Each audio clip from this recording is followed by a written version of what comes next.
Jays on Sportsnet. Brought to you by your local independently owned home hardware and building center location. Homeowners helping homeowners.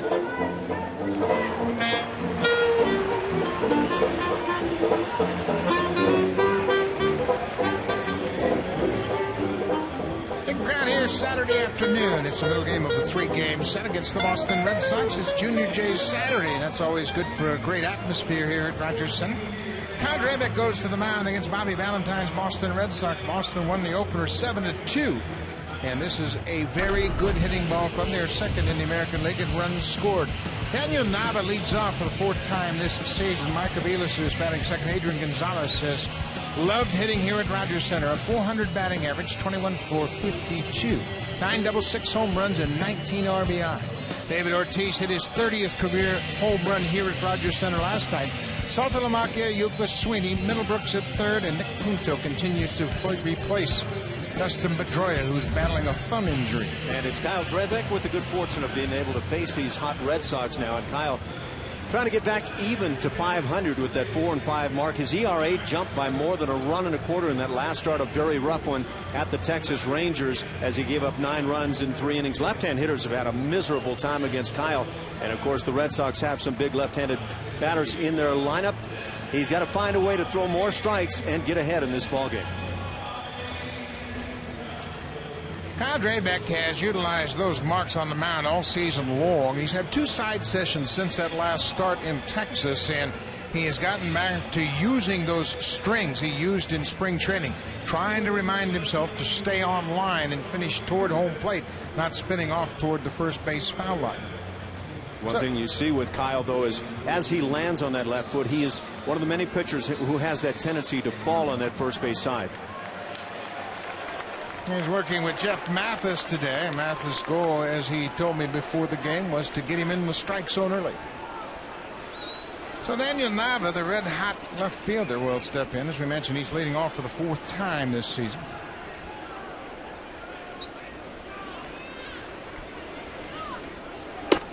And the first pitch strike. Nava was called up on the 10th of May, and he's played every game since.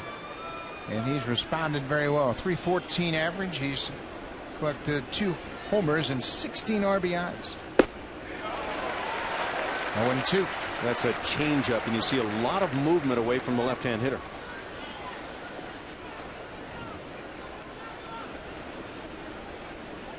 Mathis has a pretty good idea what he wants to do, and that was establish that Drabek could get ahead.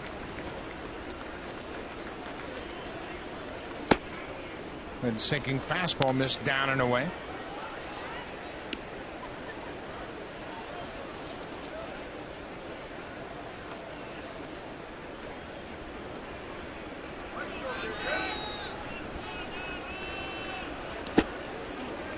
Slider now is able to lay off. But that's one thing we have seen with Nava in his game last night.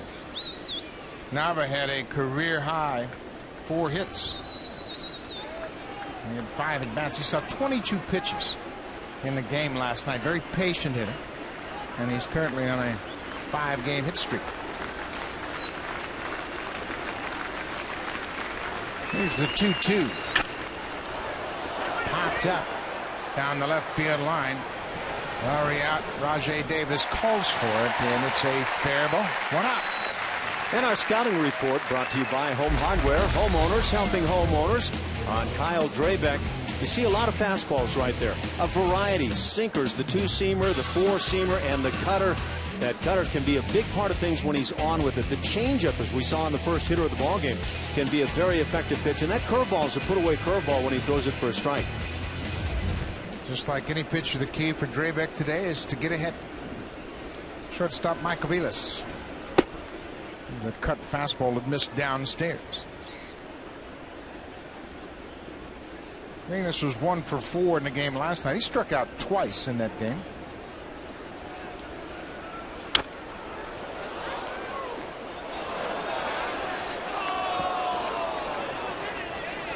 We mentioned Drabek's record here at home. He's 3-1 at home with a good ERA, 175. He has pitched very well here at Rogers Center. On the ground, Escobar up the middle, behind second, strong throw in time. What a play. Escobar really shows patience and trusts that arm strength, and he guns down Mike Aviles. Escobar's a big guy, and that's going a long way with the range. Look at the distance he covers on this ground ball, and then, like Buck says, on the arm, he's got one of the best. Tremendous effort going up the middle. Throws a strike to first base. 2 quick outs here for Kyle Drabek.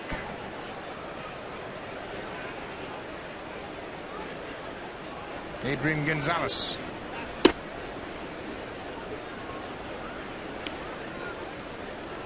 Gonzalez playing in right field this afternoon. Bobby Valentine has done this quite frequently.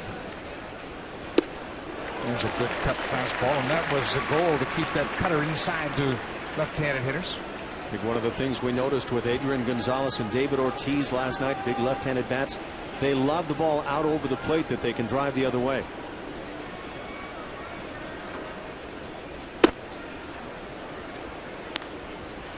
That's a pretty good changeup. You can throw it 88 miles an hour with that kind of movement.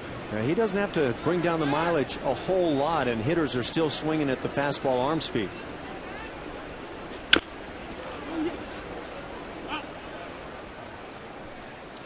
Kyle Drabek for the season is 4-5 with a 4.55 ERA. But you see the road home numbers. He has pitched much better in this hitter-friendly ballpark.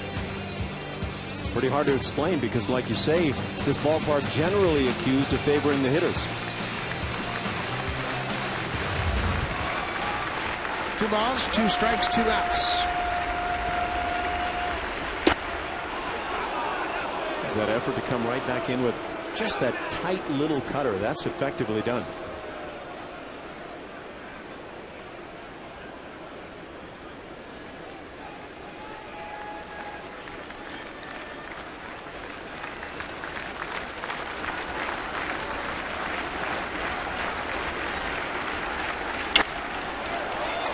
Popped into left.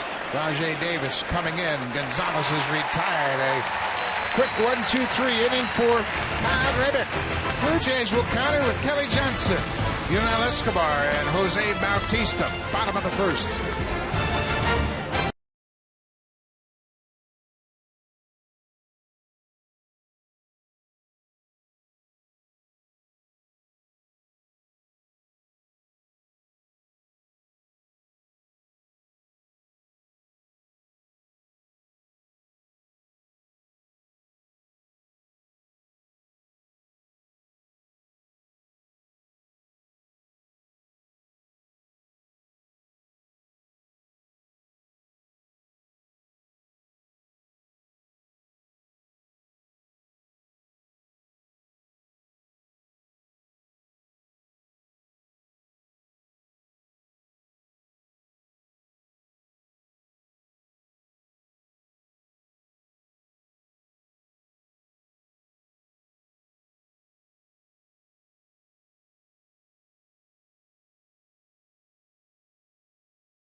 After that fine play he made up the middle, and this gal is such a great teammate. He pays attention to what everybody does, and right there he's acknowledging a fine defensive play by Yunel Escobar.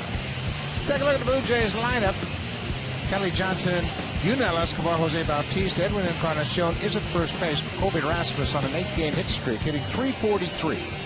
3 doubles, 3 homers, and 6 driven in for Rasmus. Then it's Laurie Davis Cooper, who's the DH this afternoon, and the veteran Jeff Mathis is behind the plate. Mathis starting for the 13th time behind the plate. And on the mound for the Red Sox, 24-year-old left-handed Venezuelan Felix Dubrat, poised and talented. And they say he's got a nice presence on the hill, strikes out more than a man an inning. He'll walk a few along the way as well. In fact, it leads to 18+ pitches per inning. He can slow it down at times. He's also susceptible to the running game. 6 stolen bases in 6 tries against him. Really got into a nice groove of late. He's gone 4-1 over his last 5 starts. His first good opportunity to start in the big leagues. Kelly Johnson will start things off.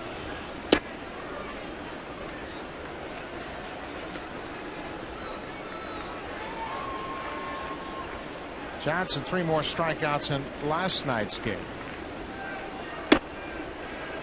He said that's one thing that really aggravates him about his season is the total number of strikeouts. He's hitting under 200 over his last 11 games. Feels like today against the left-hander it might help him focus and try to stay focused on the bottom half of the strike zone.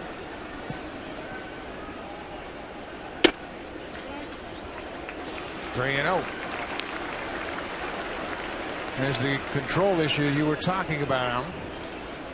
Again, when you go over about 15-16 pitches per inning, you're struggling a bit. They really like Dubron. In fact, he's best ERA pitcher on the Red Sox staff by a wide margin. But he'll drag it out at times and make it tough on the skip. There's a called strike. It's a full count.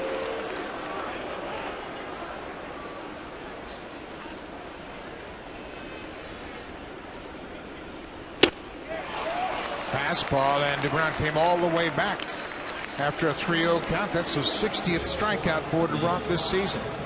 And the scouting report on Felix Dubron, along with the nice poise and everything, fastball is a pretty good one. You have seen some in the low mid-90s to this point. Has an effective changeup. The curveball can also be a good one. He'll cut that fastball at times. So he's a guy with the normal assortment, but he is not the normal left-hander on the hill.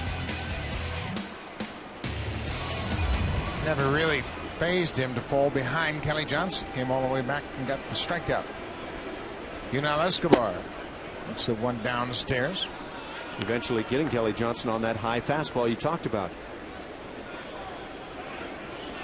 Escobar's having a unique season with that 250 average. He's at 250 against lefties and 250 against righties. You always see some sort of bias according to batting average, but he too, like Kelly Johnson, has struggled over his last 3 weeks. Big, strong guy, and we've seen limited power from him this year. He has it, though.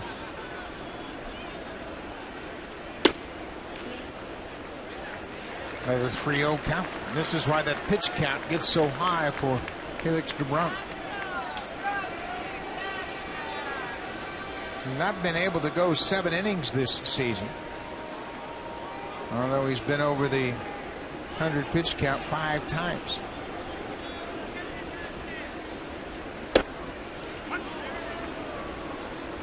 You wonder what it is with some pitchers that they fall behind 1-0, 2-0, sometimes 3-0 before they can throw a strike to a hitter.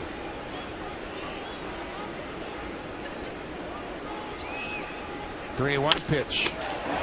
Right back to the mound. Dubron gloves it and throws to first.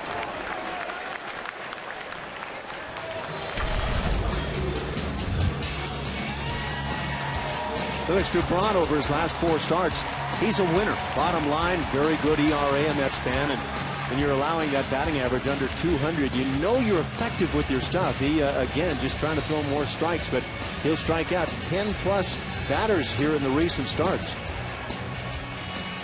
Against the Indians, the Rays, the Orioles, and the Tigers. That's a stretch of 4 starts. He's pitched so well. Jose Bautista. Again, Dubron falls behind.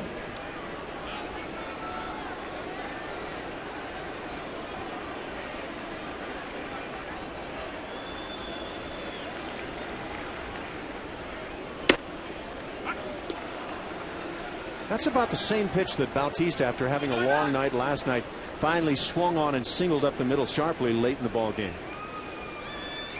That fastball up and away. Looks like they're going away again.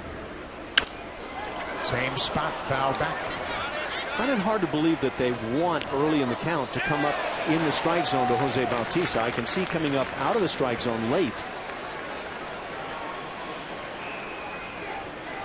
2 for his last 17 for Bautista.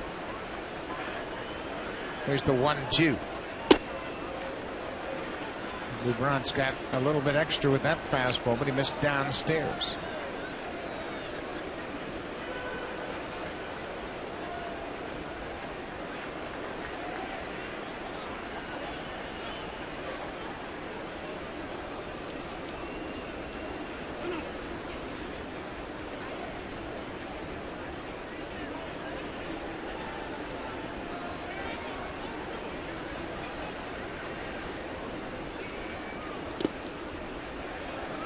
He tried to bury that breaking ball and bounced it on home plate. It's a full count.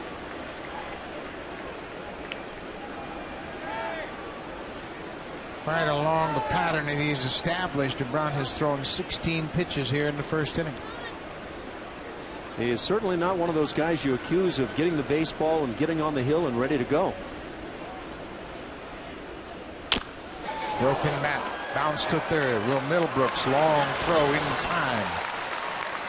Felix DeBrant has a 1-2-3 first inning. We've played one here at Rogers Center. It's scoreless.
A 10-pitch at bat. The 10th pitch sailed out of the ballpark to the opposite field.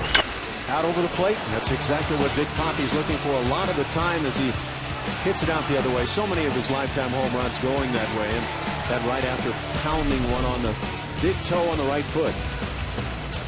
Take a look at the home runs by a visiting team. Alex Rodriguez has 34 career home runs here at Rogers Center. Then David Ortiz with 30. Manny Ramirez, Jason Giambi, Jose Canseco. Pretty impressive list of sluggers on that top 5 for visiting home runs. That leadoff curveball is one that you want to find a way to loop through the plate. So many hitters are looking for fastball on the first pitch. That was the strikeout curveball from Dreybeck. David Ortiz has homered in back-to-back games. Fastball finds the bottom of the zone. He's been hot.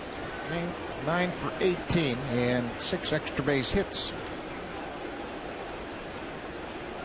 Boston as a team has done a great job. They lead the majors with 207 extra base hits.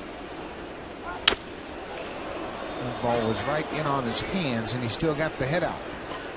Yeah, we talk about some hitters. They want the ball away, and that's all they handle. David Ortiz can mix it up. He can handle it inside or away. Makes it awfully tough when you're trying to figure out how to pitch him.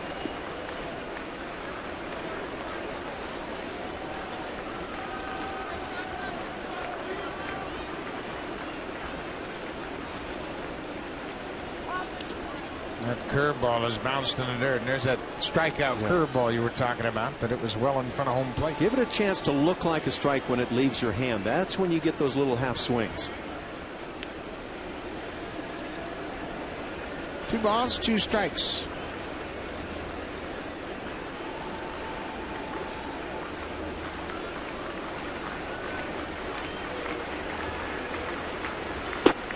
He went going after that 2-seamer. He strikes out. Good movement from Kyle Drabek. That's the first strikeout of the afternoon.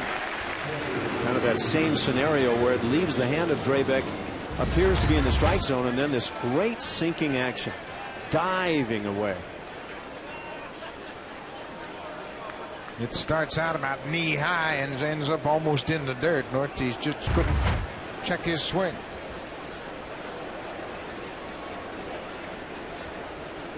Here's Saltalamacchia, the catcher.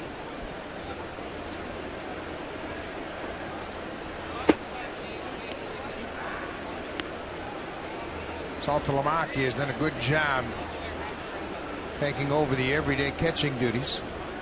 After he's put time with Jason Varitek. Varitek has retired, and now the catching job is Saltalamacchia's.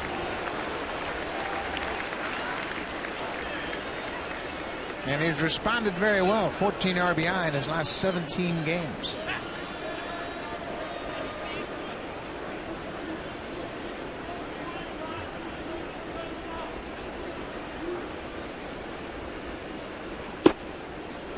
Saltalamacchia has an 892 OPS. That's the best for catchers in the American League.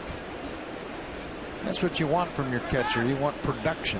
Don't care so much about on-base percentage as much as you do about the production, doing some damage. Get that guy that drives the ball. Aaron Sebia fits in that same type of role. Saltalamacchia, like so many other switch hitters, though, swinging it well from one side, not so much from the other. Hitting 292 as a left-hand hitter, but right-handed just 158. Well, that's a good fastball. A 4-seamer inside really tied him up. Get a look at some of the stuff that makes Kyle Drabek cause scouts to drool. His stuff is so exceptional, and yet at times just can't find the strike zone.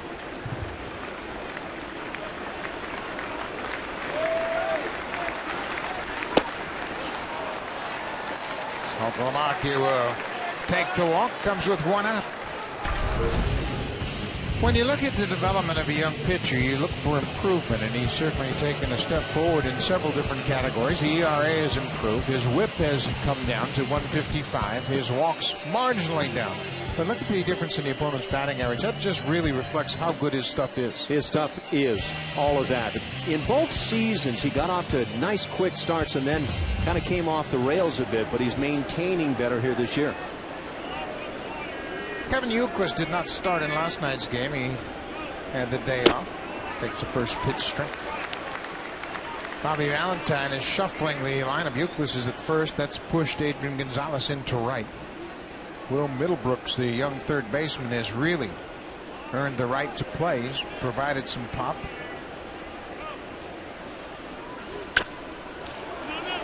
Hopped into the seats down the right side. 9 games since coming off the DL. Had a back problem. He's hit over 300. A couple of home runs, but just 3 RBIs.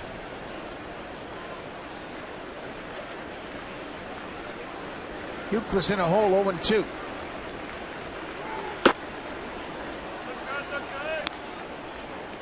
Love to know how hitters come upon their batting stances and their grips, and you see that split grip up over the head. Hard to figure that one. Kevin Youkilis even has trouble explaining it. He said he didn't really understand where it began, but it's the most unusual, unique batting stance in the big leagues. This time he strikes out. Foul tip into the glove of Mathis.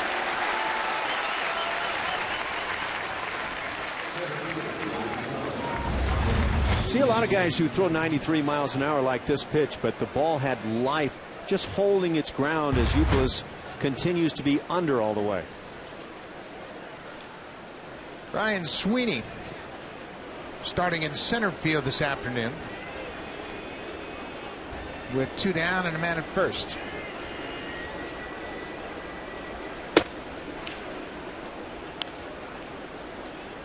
Boy, Drabek's in a good spot so far. Down around the knees, working both sides of the plate.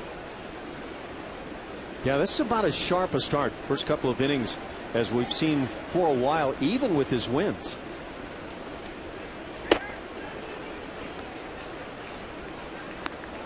Falls behind 2-0. Sweeney's off to a good start. 319 average. He hasn't homered yet, but he has 16 doubles and he's driven in 12.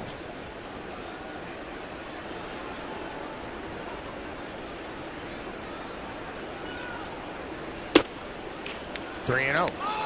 Seen the sinker, the four-seam riding fastball, that little cut fastball. He's close today. At times on the season, not even close. So he settled in right around the strike zone.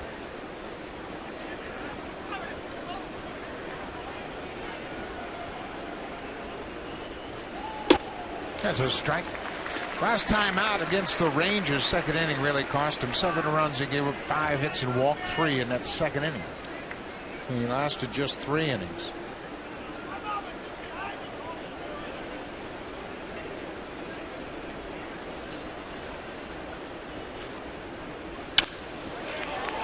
Pass Kelly Johnson in the right. Saltalamacchia goes around second. He's headed for third. Bautista tried to glove it. Saltalamacchia never hesitated. He had third base on his mind from the point of contact. Sweeney has a base hit. Condrebeck's been trying to make some mechanical adjustments, and you look at the left against the Angels out in Anaheim, how wide his stance is. Today he's shortened it up, and the object there, Alan, is try to get him over the top and more toward home plate. Maintain that balance, able to swing the arm back into that full position behind and have everything in the right position at that point.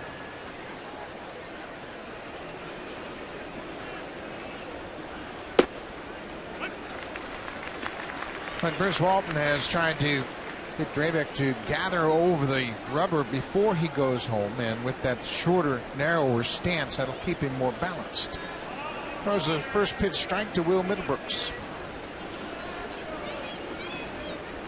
Oh, there's a good breaking ball. That's a hammer. Straight over the top. And there aren't a lot of pitchers who have that 12-6 curveball these days. Well, we have said it before. Kyle Drabek has the entire package. Now it's just about putting a bow on it. 0-2, 2 outs. The appeal to first, no swing, says Mike Winterts. So often when we see these check swings from the side view, that bat does get out to and through the home plate area.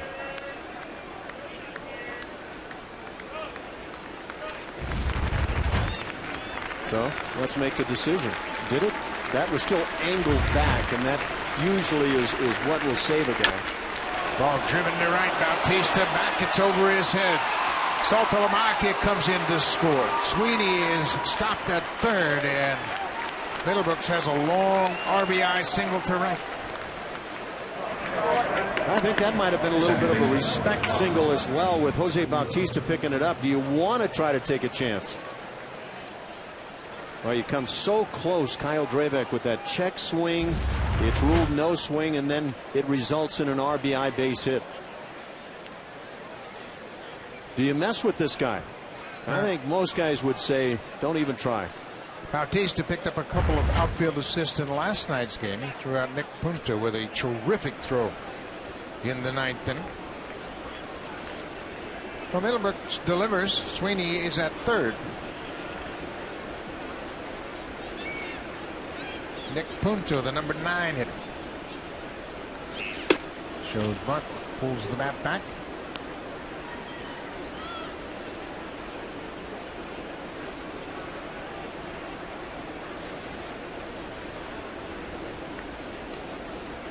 Punto filling in for Dustin Pedroia. Pedroia's got an injured thumb right now. He's not disabled, but he's not playing.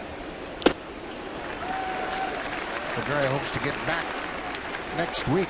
He's worked out. He's taken ground balls. He's got a couple of different braces that he wears on his thumb.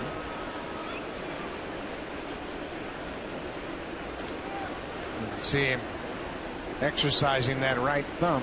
He's trying to do whatever he can to get back in the lineup. Ball and a strike on Nick Punto. There's a base hit to right. Sweeney comes in to score. The ball goes all the way to the wall. Now they're going to stop Middlebrooks as the throw goes into second. And Punto picks up his 4th RBI with a double to right.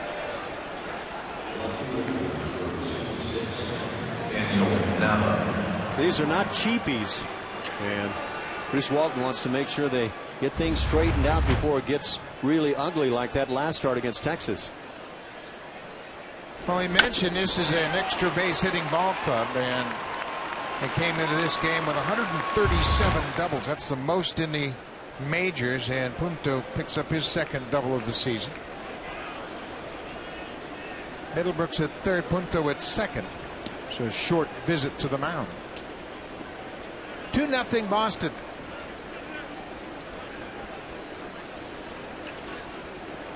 And oftentimes when you see a Red Sox rally, there's a walk in the middle of it. And that walk came with 1 out to Jared Saltalamacchia. Back to the top of the order.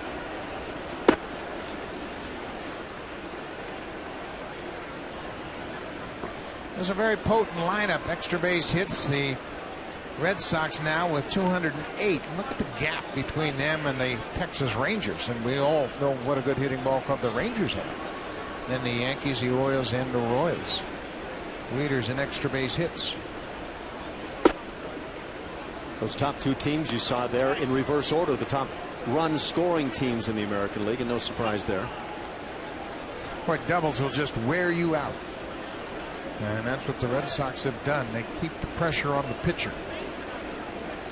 Every time you come to the set position, you look around, there's a guy or 2 in scoring position.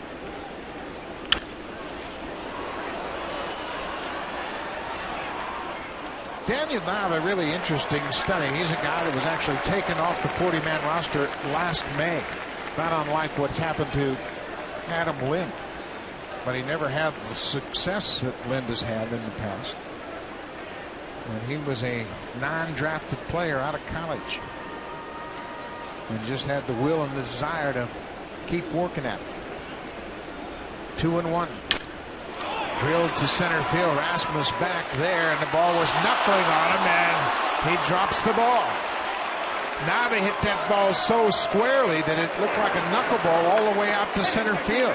That it handcuffed Colby Rasmus. Have to wait on that ruling, but looked like this ball was knuckling all the way out to center. Yeah, the thing is, I don't know how you can penalize Kyle Drabek by ruling a base hit. Really came up shy on the glove. It is ruled a base hit, and you can see Rasmus just missed it. I don't know if it took off on him or what. But another big inning, a 4-run inning. I'm sorry, but I can't call that a base hit. Yeah, that's hard to fathom a base hit. It looked like he just swiped at it and missed it. Must have been knuckling the way he reacted. Something funny was happening, but still you have to, as a major league outfielder, make that play.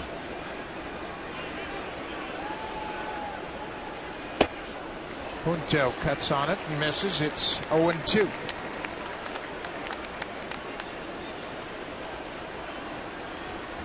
And by the way, a 2-run play, at least to this point, could be larger. And all of this happened with 2 outs.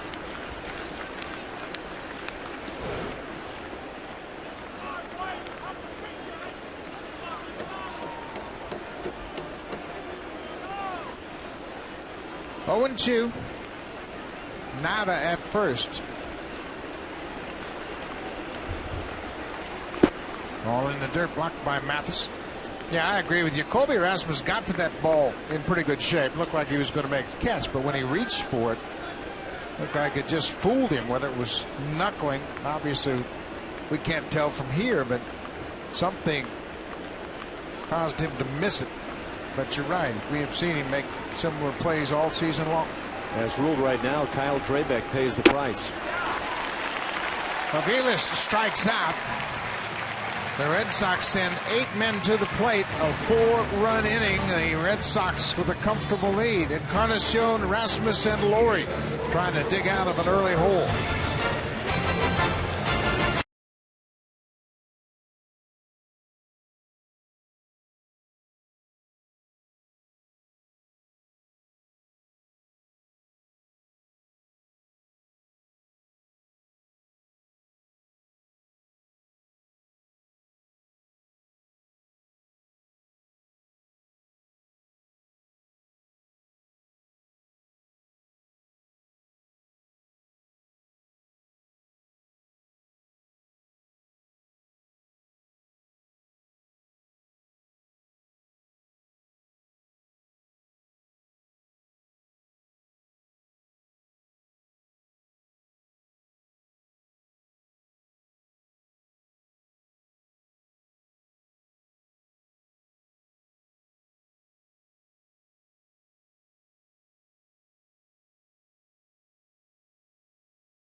Colby Rasmus missed a ball in the outfield, and John Farrell comes over and looks like he's asking him about what happened on that play. But it was a ball that went right to the center fielder, and he just kind of reached for it and missed it. Looked like it went off the end of his glove. It was ruled a hit, and that will get Daniel Knight a couple of RBIs, but it should have ended the inning. The interesting thing is Kyle Drabek struck out the side. Yeah, I can't imagine that ruling standing. Edwin Encarnacion with a ball on the strike.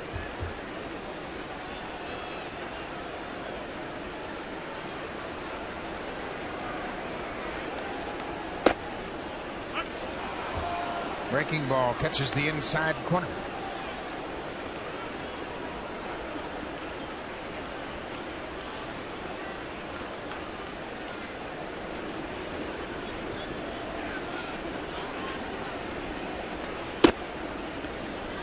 The Red Sox give their starter good cushion here early in the ball game, and that certainly allows the starter to pitch with a little more freedom, a little more room to work.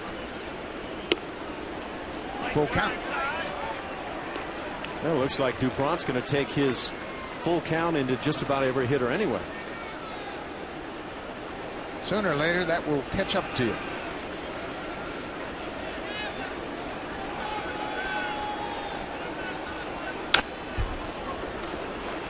Back out of play. We mentioned the Red Sox have really turned things on. Since the 23rd of April, they've gone 23-15. The best record in the American League, and their run differential coming into this game over that span has been plus 37. They have just really pitched well. They're scoring a ton of runs. There's a leadoff walk.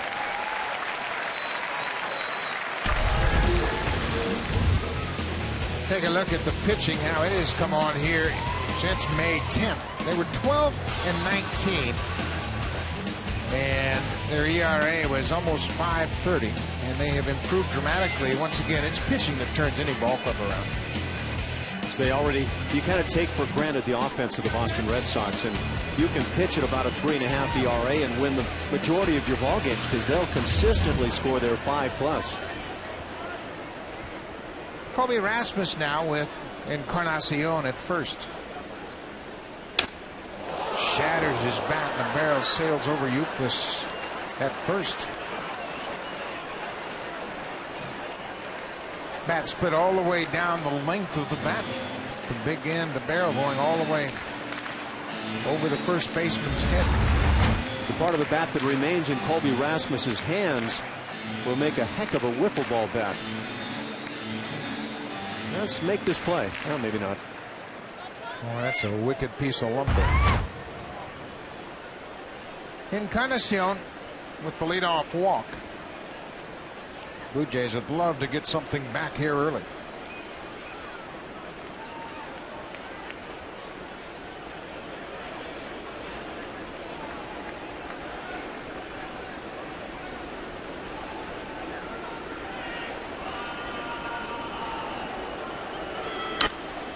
Rasmus pulls it up against that wall outside of first. Well, that was a great shot, and I don't know if we can get it of that last pitch with the home plate umpire Brian Knight trying to wedge his way in there, try to find a way with the catcher Sultan Lomakia, who's a big guy, crowding the inside edge. With these umpires that only work the inside corner, and boy, it can get awfully tough to even see the inside edge, let alone the outside edge once that catcher moves in. Breaking ball, and Rasmus strikes out.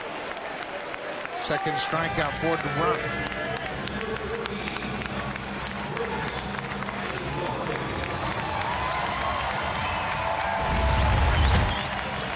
Big breaking ball, downward action, and lefty versus lefty, that usually will put a guy away. Well, Brett Laurie will stand in. Dubron began his career as a starter, made 3 starts for the Red Sox in 2010. Then they moved him to the bullpen until this year when he earned an opportunity to work in the rotation. Brad Laurie was 0 for 4 in last night's game. He had 3 pop-ups and hit into a fielder's choice.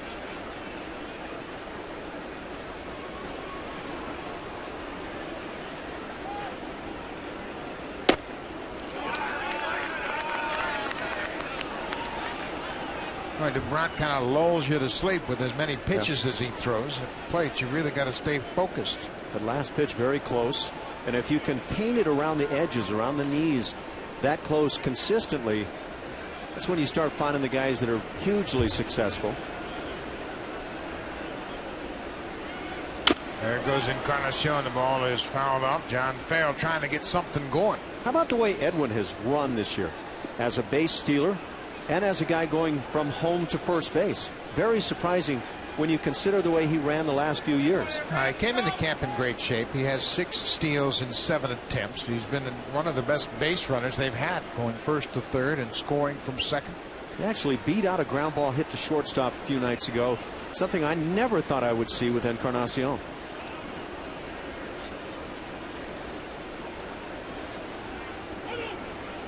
Laurie asked for time, and it's granted by Brian Knight, the home plate umpire. They're the numbers we're talking about, and Edwin, to his credit, came into camp in great shape. And I think all of his success starts right there, and he's playing with a lot of confidence. He's got confidence at the plate, confidence on the bases. He's even played well in the field. He's had a heck of a year. That's a guy that looks like he may be here to stay for a long time. He's turned his numbers completely around. When I hear about guys that came in really good shape, it implies to me at times that, well, maybe in the past they weren't in really good shape. 1-2. Laurie hits it into right. Adrian Gonzalez backs up, makes the catch. 2 down. Well, I think that's exactly what it means. Came in camp great shape. And I think in some cases that it can be that they just don't know how to get in the best of shape. You see the pace of the power. You take a look at 2011, 17 home runs for the season. And that's where he's at right now after 52 games. And he's had a terrific start to his season. Certainly has to be in consideration for the All-Star game, I would think. Among the leaders in the important offensive categories, extra base hits, RBIs. Rajai Davis moves up to 7 in the lineup today. Davis went 1 for 2 in the game last night, had a couple of steals and also walked twice.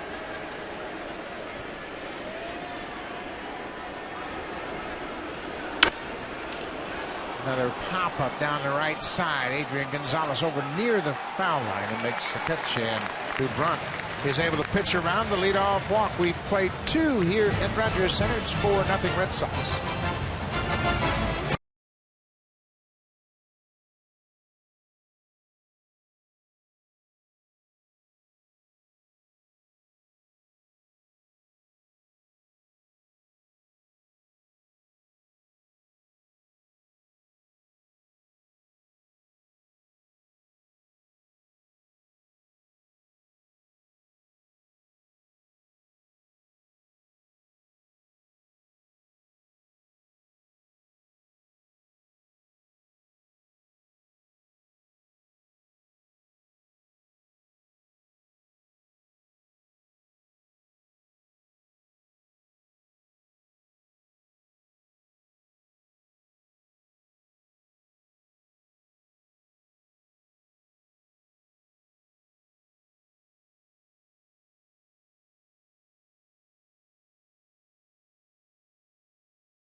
28th annual food drive in support of Food Banks Canada, the 2012 edition. It'll take place Friday, June 15th, Saturday, June 16th, and the 17th on Sunday in a 3-game series against the Philadelphia Phillies during interleague play. And we're pleased to be joined now by Laura Fraser.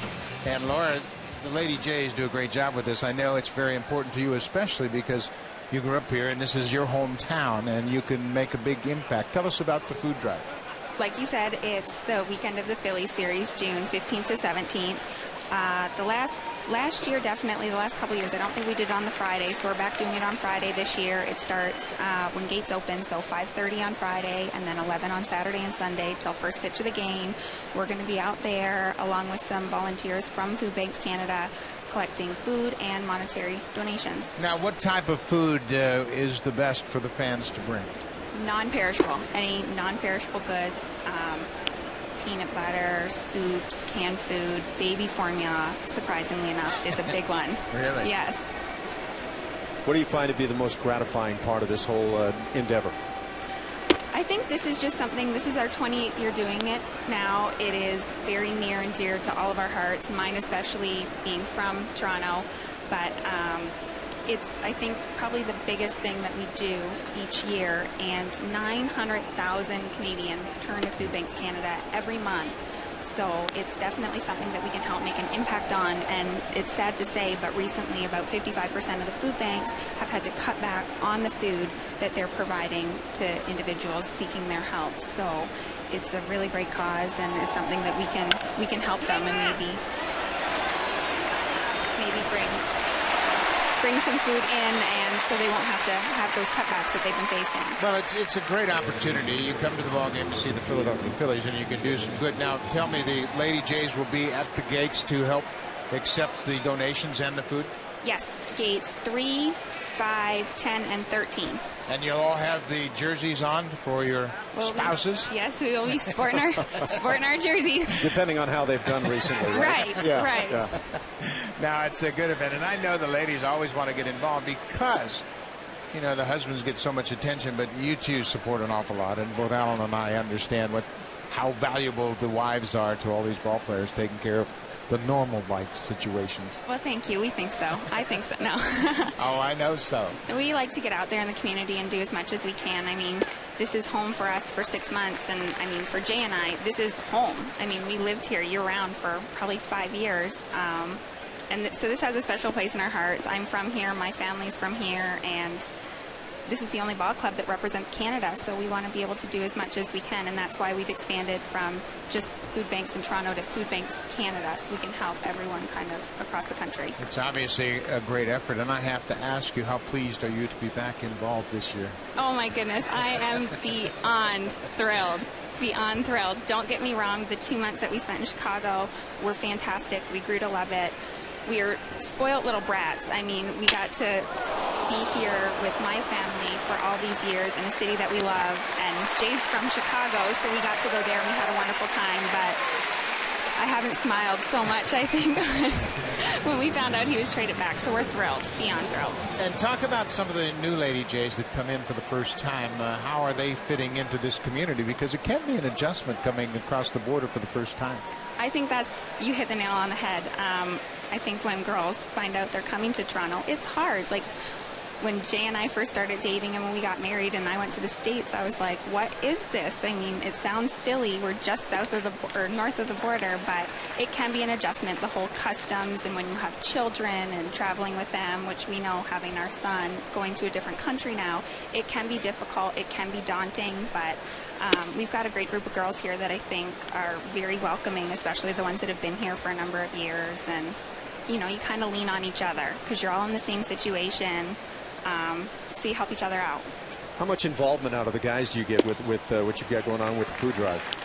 They are signing hats. So for a $25 monetary donation, our way of saying thank you is we have some grab bags with hats that are autographed by various players. And in there, Mr. Sub has so graciously given us some vouchers. So there'll be a voucher for a sub in there as well. And this year we're going to have a couple little golden tickets in there.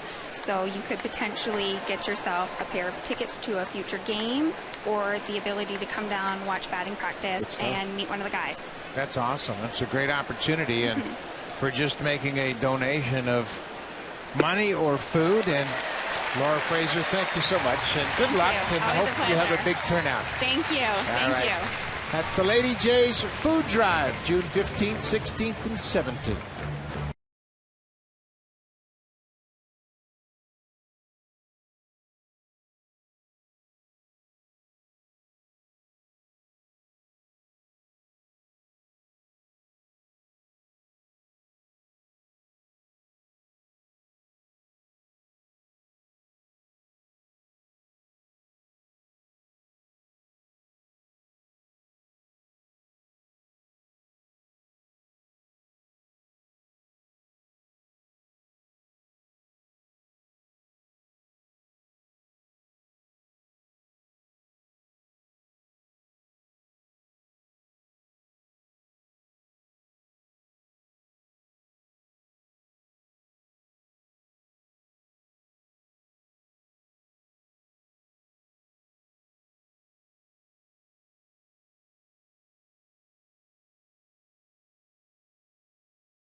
Take place on Monday. With that, we'll take a look back at the 2008 MLB draft, and some of the notables in that draft include #1 overall pick Tim Beckham of Tampa Bay. Eric Hosmer, we've seen him this year with the Royals. He's a good-looking first baseman. Buster Posey, we all know about the San Francisco Giants catcher. And then number 16 was Brett Lawrie, drafted in the first round by the Milwaukee Brewers. And David Cooper was taken right after him from the University of California. Of course, you can see the gaps in the draft. They don't all hit. The Blue Jays with a couple of the top picks in that draft. It's an inexact science, to be sure. Yeah. David Cooper now in his 5th season of professional baseball. That's the first pitch strike from Felix Dubrun. Blue Jays are down 4-0. Cooper in last night's game, a double and a home run in 4 at-bats. He also lined out twice. Alan, it seems as though the more and more we see David Cooper, the more and more we like him. I would have to agree. Now, I always liked his pure hitting stroke. I didn't know, like everybody else, whether he would hit with any pop. We're starting to see that. A tough breaking ball down and away. Dubrun has another strikeout. That's 3 strikeouts. We mentioned the 2012 draft. You can see the MLB draft special on Sportsnet 1. It all begins at Monday. On Monday at 7 p.m. Eastern. That's 4 p.m. Pacific time. And you'll get a chance to see the first round and how the big league clubs select their first round draft picks. And it's going to be very interesting this year. New format. There's a very strict slotting of the money and restrictions on how much a club can spend over their first 10 draft picks. So it'll be interesting. The Blue Jays have 5 picks in the first 60. So they should have another good draft. And they are hard at work as we speak. Andrew Tinish and his staff meeting over the course of the last several days here, and we'll right on through until Monday night. Then they'll have a 3-day draft and draft probably about 40 players over the course of the 3 days. And then the challenge to get them signed and get them out playing. Yeah, that's right. You get them signed, and then is the chance where you get to actually see them in your own uniform and see what sort of things they really can do. I think the scouting can be so difficult at times. You've got to pair them up against good talent. Jeff Mathis with a 3-1 count. How long did it take you to sign after you were drafted? About 12 minutes. You and me both. Once the scout showed up at the door and we realized that he was offering money and not asking, we were in there. This is popped up behind home plate. Slovakia will watch it sail into the seats. Yeah, I was the same way. Those were different days, Buck. Yeah. Love the old Bob Uecker story. He signed for, I think it was $1,500. That's all that wound up costing his family. Yeah, then nowadays they have moved the signing deadline up. I believe it's July 15th. So now the players will have to sign before that deadline. There's a ball driven toward right, and Gonzalez is not going to get it. It is out of here. Hit off the top of the fence and goes out of the ballpark for Jeff Mathis, his 3rd home run of the season. Boy, that ball carried and carried. Gonzalez knew he wasn't going to get to it, but it hit right off the top of the fence and bounced out of the yard. I was watching Jeff Mathis yesterday take batting practice, and Dwayne Murphy was trying to get him to keep his head right down on the baseball. And something has paid off. That's really driving it. And did he ever keep his head down on a tough pitch down and away? The Blue Jays, last 7 runs they've scored have all been solo home runs.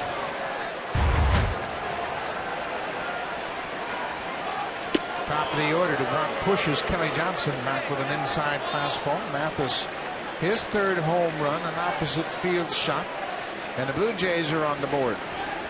That may be the 3rd home run this year in this ballpark that's hit right on the top of the wall and gone out.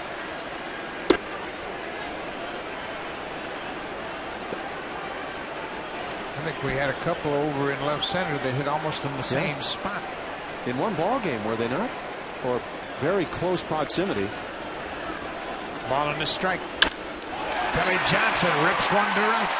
Adrian Gonzalez over, and he'll cut it off and get it back in quickly.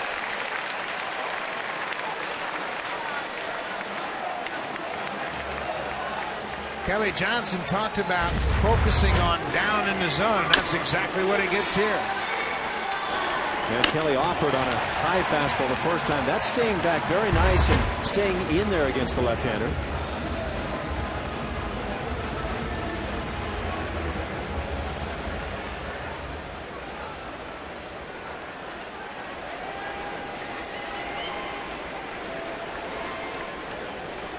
Escobar grounded back to the pitcher his first time up.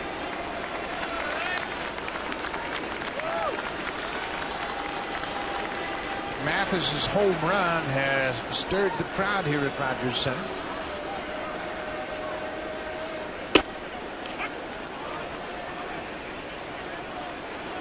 Good turnout here Saturday afternoon crowd. Friday night 29,678 on hand. Going to be well over that this afternoon.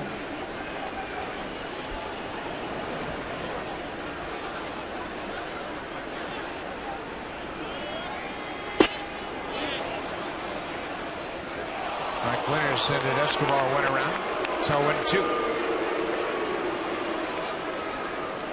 We mentioned the 7 solo home runs. That's how the Blue Jays have scored their last 7 runs, and they're going to have to come up with runners on base. That's what they did so well in April.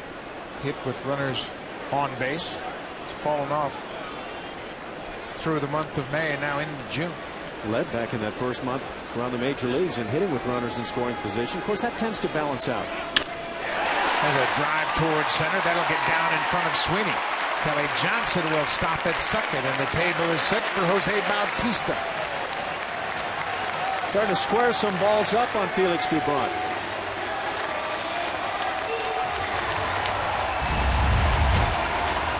He tried to come with a slider down, and Escobar just drills it.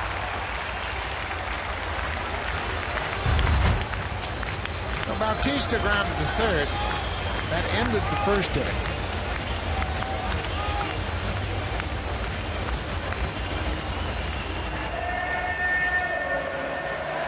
What a difference for this club it would make if Jose Bautista could find his form of first half of last year, the latter 2/3 of the previous season.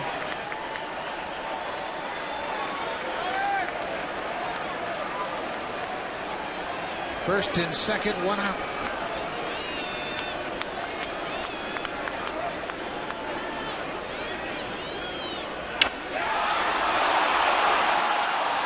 popped up into center.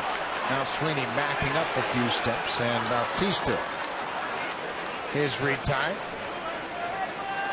It's that high fastball, and that's a borderline pitch upstairs, one that you can see well, but just a little bit too high. I would contend, though, over the past couple of seasons, when he saw that pitch, it didn't survive in the ballpark very long.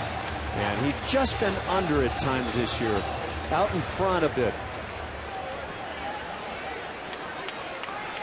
Well, he's certainly not a one-man band right now, and he's got the guy behind him to help out. Edwin Encarnacion walked his first time up. 2 outs.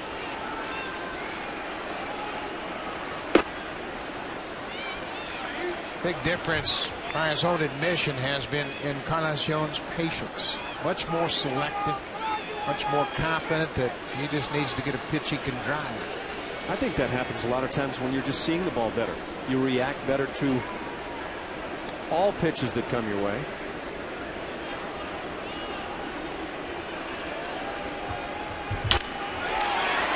Hot shot. Aviles not in time at second. Boy, that handcuffed Aviles. It looked like it might have hurt him. That ball was smoked right at the shortstop. You got these scoring rules in place now. When a ball is hit right at an infielder, it's supposed to be one or the other. I don't buy that at all. And this ultimately is a tougher play than the ball dropped by Rasmus earlier in the ball game. You're right, and if that's an error, they should do away with the ball hit too hard. Looked like it caught him flush on the bare hand, and he didn't look like he's too confident. As got him on that thumb, right on the fat pad of that right thumb. So what do you think, Buck, about these edicts from Major League That's a Baseball? hit. That's a hit, is right. That is a hit. Yeah, and it always has been since Ty Cobb started hitting them, and that's a hit. So if you put out an edict that says if the ball reaches an infielder at this part of his body, it's a hit or it's an error, it doesn't take into consideration what actually took place on the play. No, not at all. And that's unfortunate, because too hot to handle was a phrase we heard all throughout the history of the game, and that certainly was too hot to handle. He was in good position. Yep. It handcuffed him coming off the artificial turf, and that might be the toughest error Aviles has ever been charged with. One of the most painful. But now the bases are loaded. Colby Rasmus.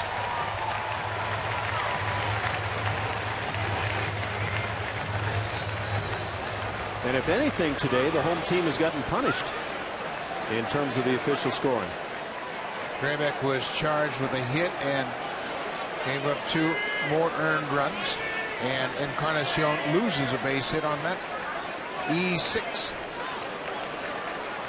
Colby Rasmus struck out on a breaking ball.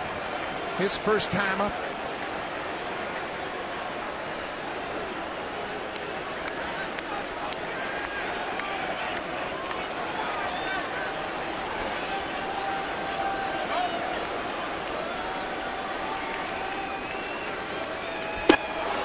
Breaking ball, Rasmus swings at.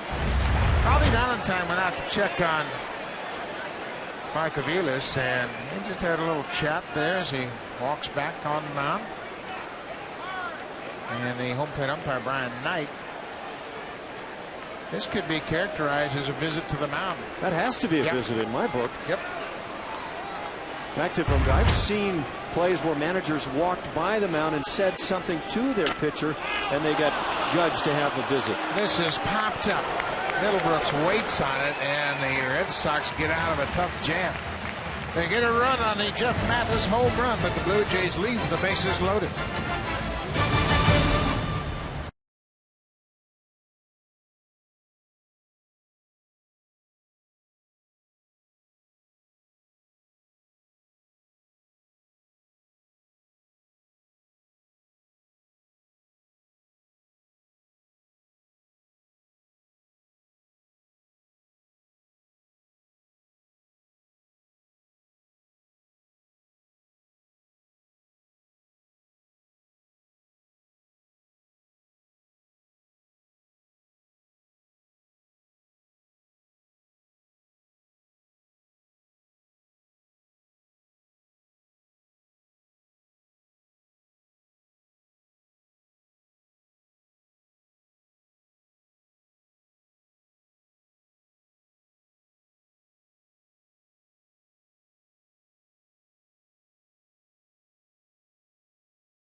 today. It's also the third and final game of the series between the Blue Jays and the Red Sox. The game starts at 1:07 p.m. The first 20,000 fans will receive a Yunel Escobar bobblehead. Yunel's bobblehead is the second of 3 bobbleheads in this year's collectibles series. The others include Brandon Morrow and Ricky Romero. Call the Blue Jays at 416-341-1234. Log on to BlueJays.com or stop by most Rogers Plus locations and pick up your tickets for Yunel Escobar Bobblehead Day. Kevin Youkilis was a strikeout victim in the second. 4-1 Red Sox.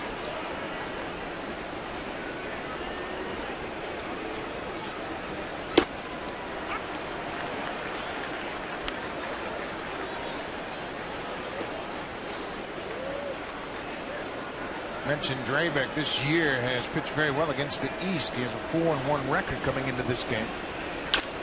That ball is driven to right. Bautista back on the run. This ball is off the wall. Youkilis is headed for second. The throw is on the money, but late now. It goes all the way to the wall, and Youkilis will end up at third.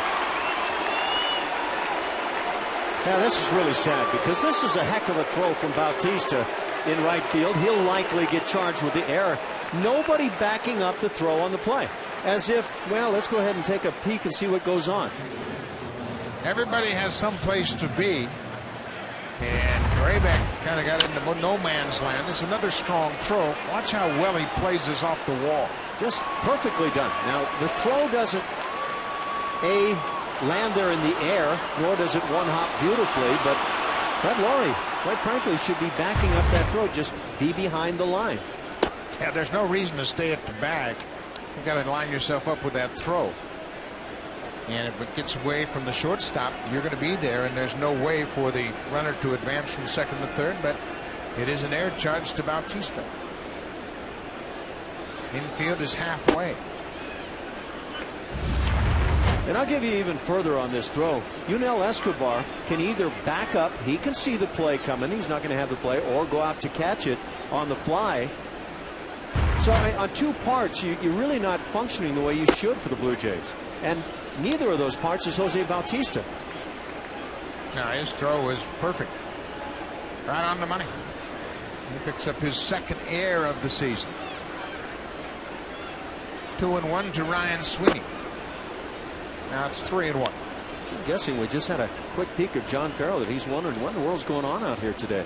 Yeah, everybody has some place to be on that play. The pitcher can get in line with the throw. The third baseman can come off the bag, and the pitcher can go to third. But there's a lot of ways to counteract that defense there. And Sweeney takes a walk. It's first and third with nobody out. Last night, Henderson Alvarez fails to cover first base.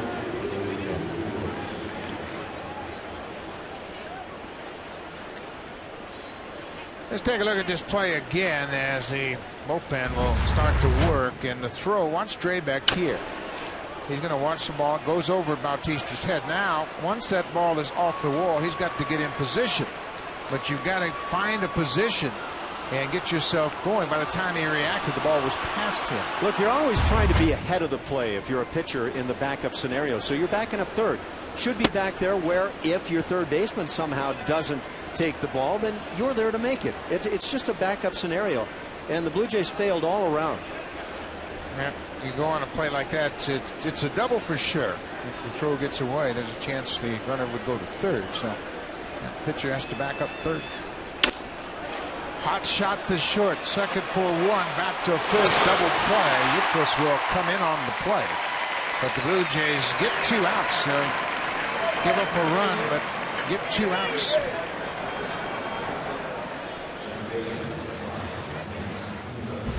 Yunel Escobar made a great play earlier in the ball game. This is a hot shot that he just turns into a routine double play as Kelly Johnson at second base turns great double plays, but he could see right away that he had it easily. So it's 5-1. Nick Punto had an RBI double in the second.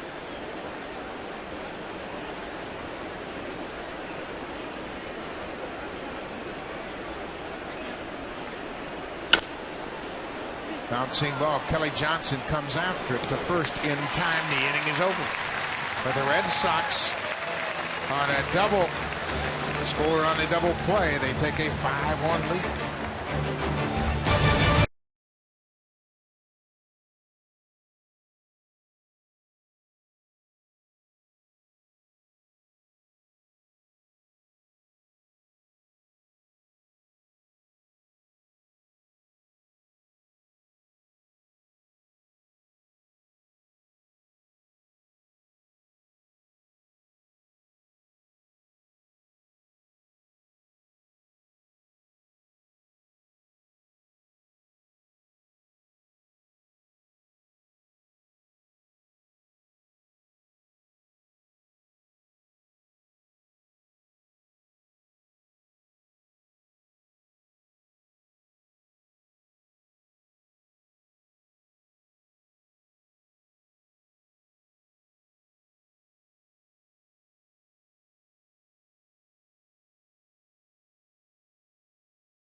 Coming in from the outfield, as if he said, I didn't really see it, but there was no play on Euclid. Euclid was going to get to second. He'd come off the bag and take the short hop.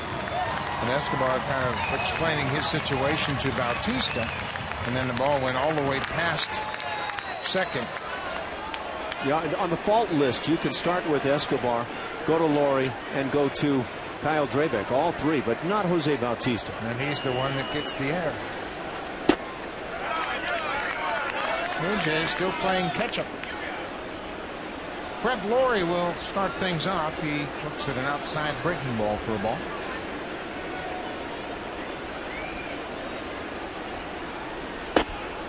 Run comes right back with it and finds the strike zone.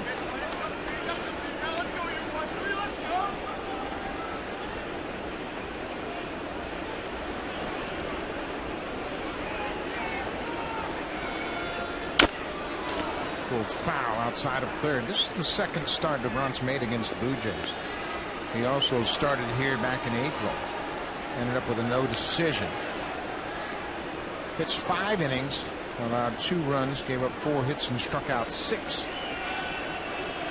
And he has been a much improved pitcher of late.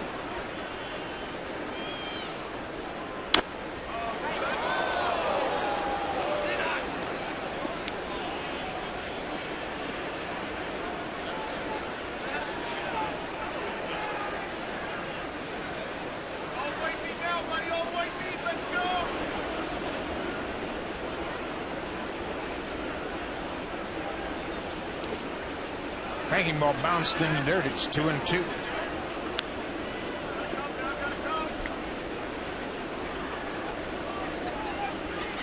Red Sox have played so well. As we mentioned, they've won 15 of their last 21 ball games. They've swung the bats well all year long, and now they're starting to get some pretty consistent pitching. Bouncing ball. Big hop for Aviles. Just in time to get Brett Laurie. First out of the inning.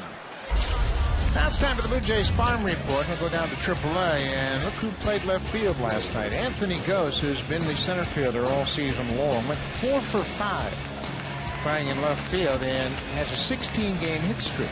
Pretty impressive numbers.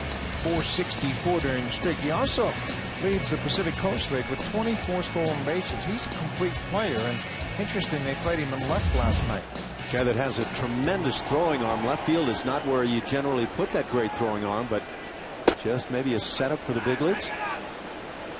John Farrell was asked about that in his pregame media scrum, and he suggested just a chance to get him a little different look, put him in left field. And Moises Sierra started in center last night, and all he did was respond with a big offensive game.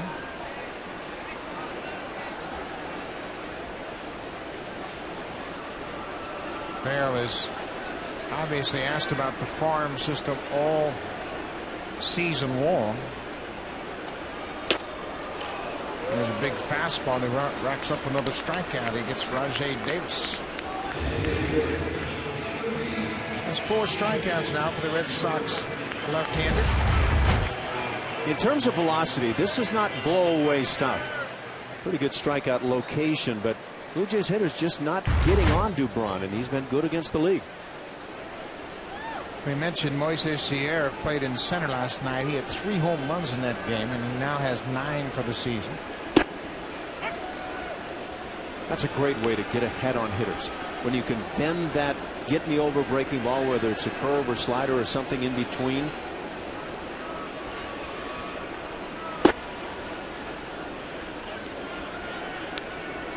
Hitters traditionally aren't going to swing at that pitch on the first pitch. They're going to get a fastball, or maybe taken all the way, just trying to force things a little bit, or get that fastball. David Cooper shoots it into the seats. Cooper struck out his last time up. He's one of 4 strikeout vixens that Dubron has picked up here.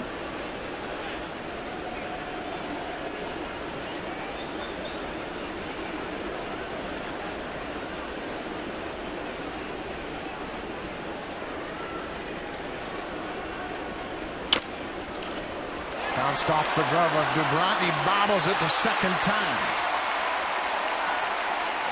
Cooper will reach. Now this will be interesting to see how they score this. He knocked it down, and then if he grabbed it the time he went after it, he's got a chance to throw Cooper out.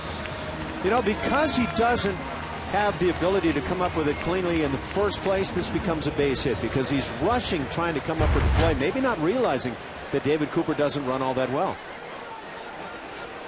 Well, I agree with you there, but the score doesn't. Wow. It's an air charge to the pitcher. 3 for 3 against the Blue Jays on the afternoon. Jeff Mathis homered in his previous at bat. So where was the error on that play? Here's the bunt, and they're not going to get Mathis. Perfect timing for the Blue Jays catcher. Caught Middlebrooks back at third and drops down a beauty.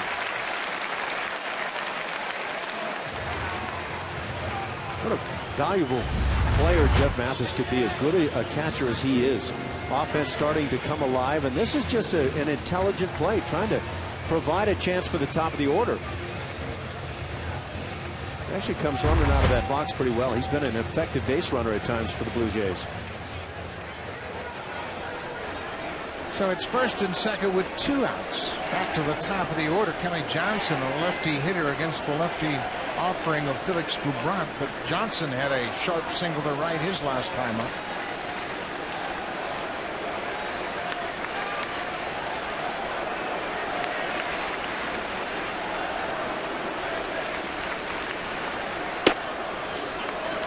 First pitch strike.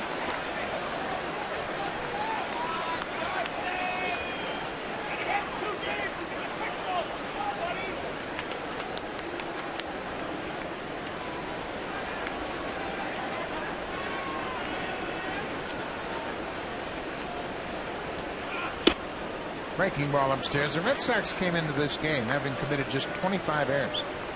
Had good defense, and now they've been charged with 2 here this afternoon. And get back to your question, I don't know where the error was. Dubron swiped at that chopper, knocked it down, and then scrambled to pick it up, and just couldn't come up with it. I'd love to hear where the ruling determined there was an error. Was it on the first portion or the second portion?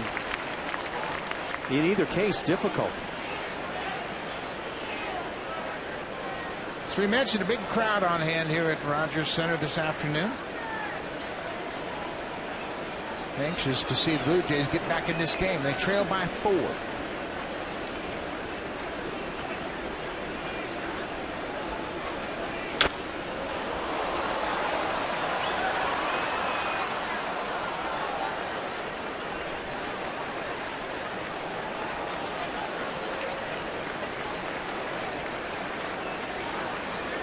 Mathis with 2 hits, a home run and a bunt single against Dubron.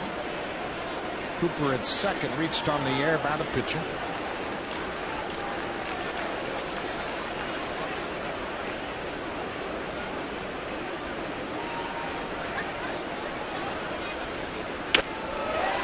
Breaking by a little looper. That'll get down in front of Daniel Nava. Cooper got a good break. He'll come around third and score.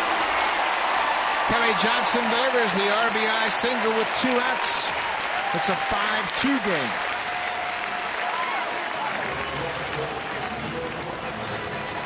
Well, it's one of those ball games as Kelly Johnson gets club closer that could be very tight if Obi Rasmus makes a play earlier, but there's that little jam shot, and sometimes that's all it takes. It's all about location. Smart play by Nava, just getting the ball back into his shortstop, not allowing the other runners to move up. That single by Kelly Johnson snaps a Blue Jays streak of 0 for 15 with runners in scoring position. We had mentioned the 7 straight solo home runs. And Johnson finally delivers with 2 outs. Yunel Escobar singled his last time up.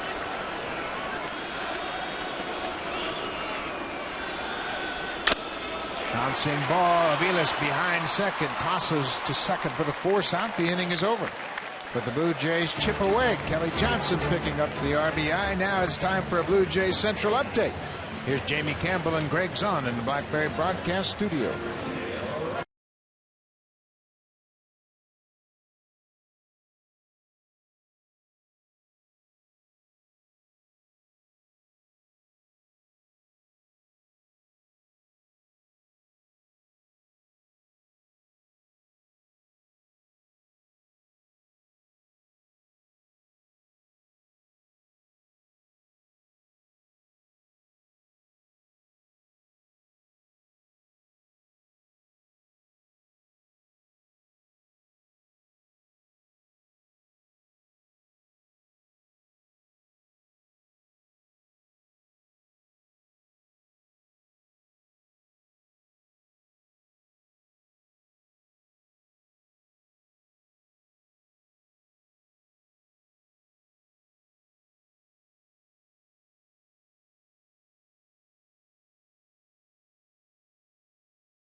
Enjoying those big comfy green chairs in the TD Comfort Zone. Our guest of TD, the TD Comfort Zone, courtesy of TD. Front row seats in a packed house here at Rogers Center this afternoon. Good crowd on hand. Blue Jays are chipping away. Red Sox got off to a 4-0 lead with 4 in the top of the second. Added 1 in the top of the fourth. Blue Jays with single runs in the third and fourth. It's 5-2 Boston.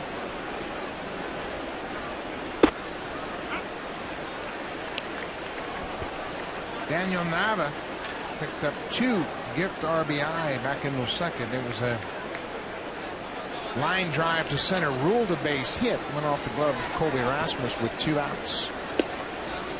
He now has 18 RBIs. And it was one of those rulings that I just cannot go with. It's a ball that should be caught in center field despite what it may have done in the air. Ball is popped into center field. Rasmus on the run in the gap makes the catch. 1 out.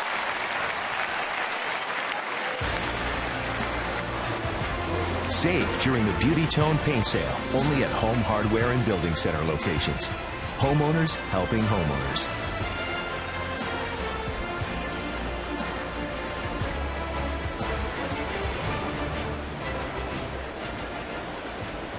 Mike Aviles, the shortstop, goes after the first pitch and lifts it down the left field line, and it hooks into the seats out of play. But Alan, we have a scoring change. Which one do you think has been changed? Well, You know, the one that's most impactful is the Rasmus play in center field, but I'm going to guess it's the other one. It's the other one for sure. Base hit for Edwin. Yep, the air on Aviles has been changed, and this ball is lined to center. Rasmus is there, makes the catch. 2 quick outs. So to go back to the third inning, Edwin Encarnacion hit a line shot to the shortstop, Mike Aviles. Aviles was charged with the air. That has since been changed to a base hit for Edwin Encarnacion. But you're right, the other one had more of an impact in the game. Yeah, much more so to this point. Now, did it change the scoring at all?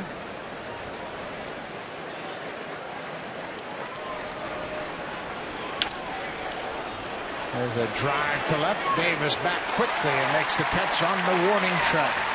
Kadrevik has a quick 1, 2, 3, 5th inning.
Includes a baseball, hat, pennant, and an invitation to exclusive autograph sessions with the Blue Jays. Membership cost is only $19.99.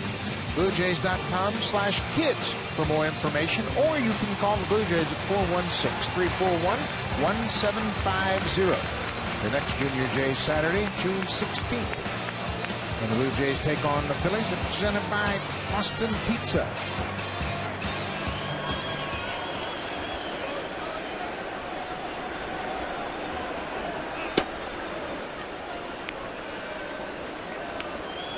Jose Bautista will lead things off for the Jays here in the 5th.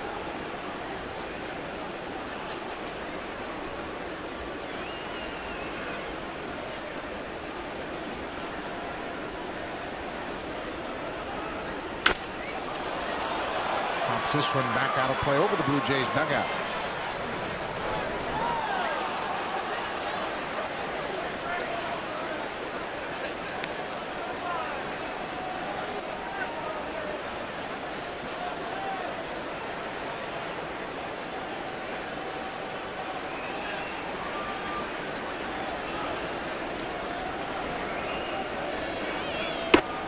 Boston has always pitched Bautista tough coming into this game. He's got a career average of just .203.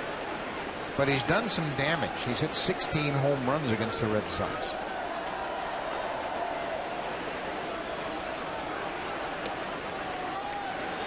Blue Jays need some base runners. A year ago, even with the difficult second half, Jose hit .336 against left-hand pitching. Still trying to find something that clicks. And the ball driven to center. And Sweeney looks up. It is gone. There's something that clicks. Number 13 for Bautista. It's a 2-run ball game.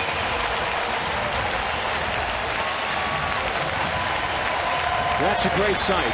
Blue Jays, as a team, need to see much more of this.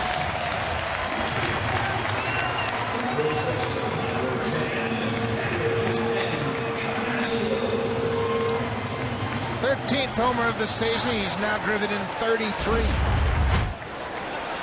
Pretty swing. This is dance music in the dugout. Ball just keeps on carrying off that bat. Line shot to the seats in center.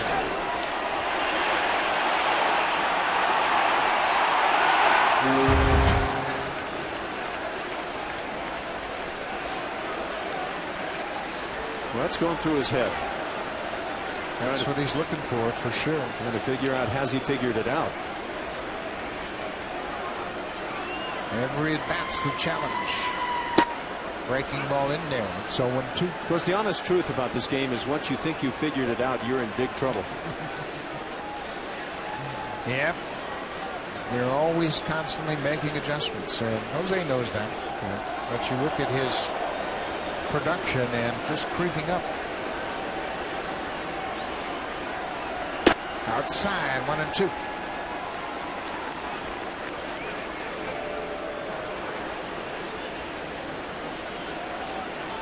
Bautista now with 17 career home runs against the Red Sox.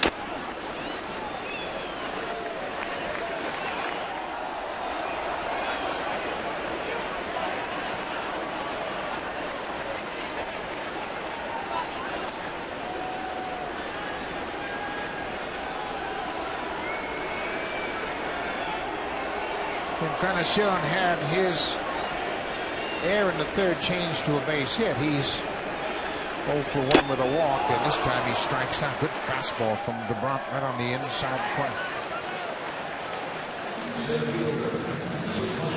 That's 5 Ks now for DeBront.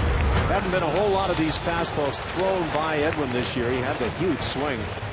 If he connected with that swing, talking probably 4th, 5th tank here.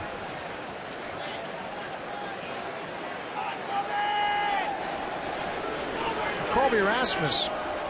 Somebody's gone 0 for 2. DeBrunt's done a good job with that get me over breaking ball. That has been a key pitch. Gets him ahead. Hitters don't swing at it.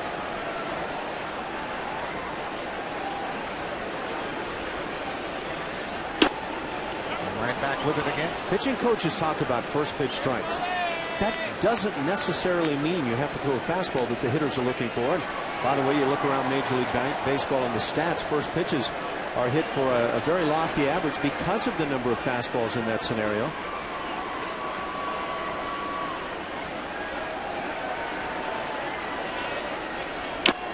Rasmus fouls off the fastball.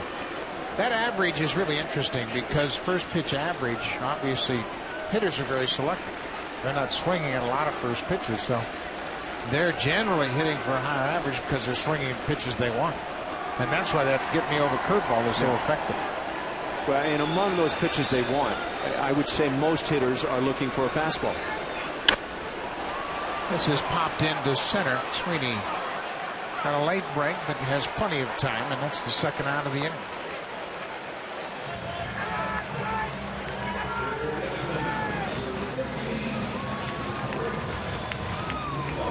Buck, I know I felt as a catcher that if I could get some pitchers on my staff that were able to throw something they could loop breaking through the heart of the plate early in the count, ideal pitch. And it would work for them just like it has this afternoon for DuPont. Fred Laurie hits a hot shot right to the feet of Michael Venus. After a leadoff home run to Jose Bautista, DeBront retires the Jays in order, but Bautista hits a shot to the seats in center. His 13th of the season. It's a 5-3 ball game.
Budweiser, great times are waiting.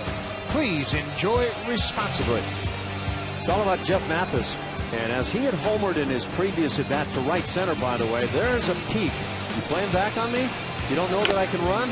Here's the bunt.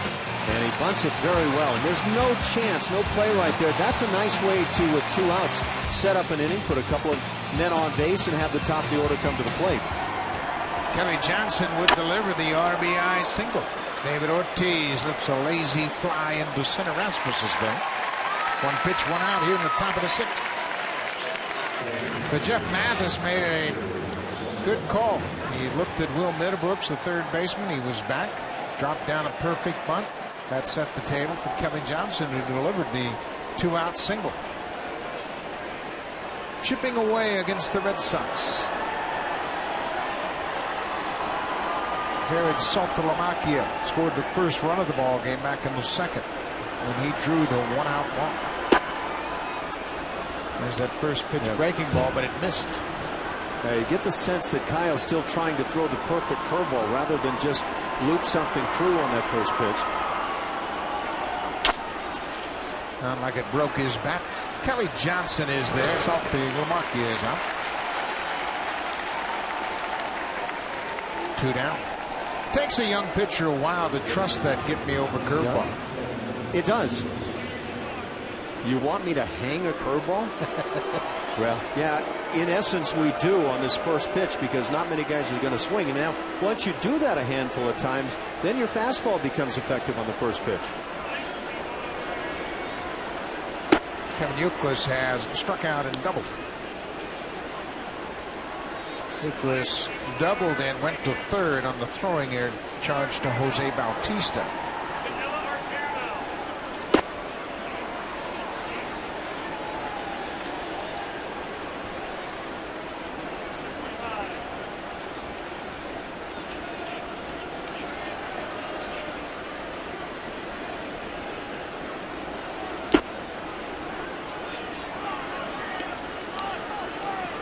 This is a new trend you're seeing around baseball, to put 3 defenders on the third base side of second with right-handed hitters. We've seen this for years with lefty batters, but this year it's been a common occurrence with right-handed hitters. Bautista and Encarnacion have looked at this defense all year long. Liz Encarnacion is the lone infielder on the right side with about 50 feet or so to dash to the bag. And that defense once again saves the Blue Jays a hit. 3 up, 3 down. The Boston Red Sox go quietly into 6th.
Years old, Derek Jeter and Martin Brodeur found the fountain of youth and are putting up some baseball and hockey's most dominant performances this spring.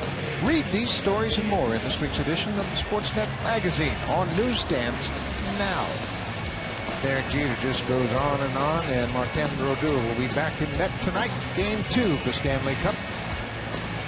The finals, Kings won the opener. A couple of extra day layoff, and now they'll get back at it tonight in New Jersey. Rajay Davis lifts a little looper into left. Nava gets over and makes the grab. First out of the bottom of the 6th. David Cooper reached on an error his last time up, came around to score the second Blue Jay run. Scored on the RBI single by Kelly Johnson.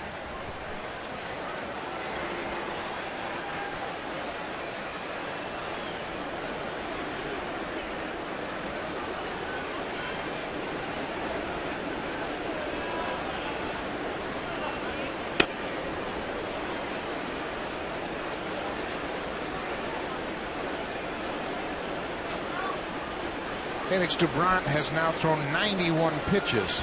His season high is 110. The high fly ball into left. Nava over near the left field line. 2 down.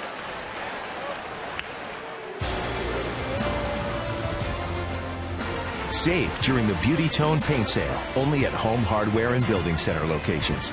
Homeowners helping homeowners. Good crowd on hand here at Rogers Center, milling around the Jays shop. Making sure they've got everything they need. The right-hander is Matt Albers. The left-hander is Rich Hill. Felix Doubront, the longest outing of the season for Doubront was 6 1/3. It came on May 7th against the Royals in Kansas City. That was also the season high in pitches. He threw 111 pitches in that game. But they've been fairly conservative with him, given his history of being a reliever and the fact that he's dealt with some injuries the last couple of years. 0-2 to Jeff Mathis. Way outside.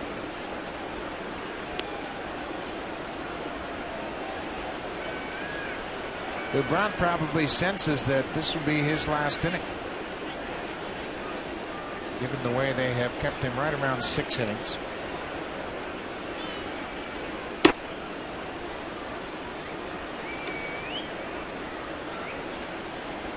The Red Sox bullpen has really turned things around.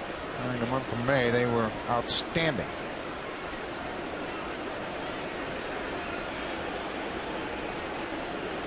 Doubront set. Here's the 2-2. Mathis strikes out. Another good fastball. That's 6 strikeouts for Felix Doubront. Through 6, the Red Sox have a 5-3 lead.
Pacific, West Ontario, and the Eastern New York Yankees will be in Detroit to take on the Tigers. And all begins at 7 p.m. Eastern. That's 4 p.m. Pacific time. Hiroki Kuroda goes to the mound for the Yankees. He'll be opposed by Rick Porcello. The Yankees are 28-23, middle of the pack, game and a half back. The entire division is within 3 games. Red Sox and Blue Jays are tied at 27-25. The Tigers, meanwhile, are 3rd in the American League Central Division, 6 games back of the red-hot Chicago White Sox. White Sox have won 9 in a row. 7-8-9 for the Red Sox here in the top of the 7th. Brian Sweeney, Will Middlebrooks, and Nick Punto.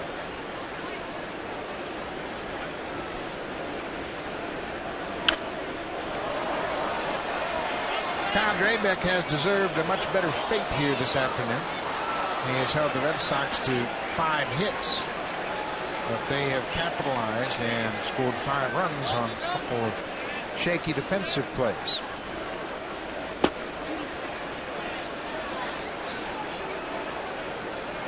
Mike Molchinski says no swing down at third base. So it's 2-2 to the leadoff batter here in the 7th.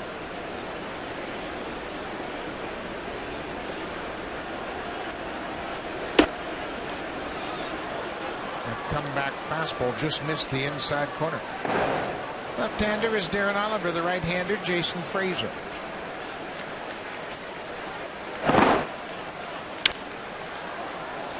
That'll reach the seats down the left field line.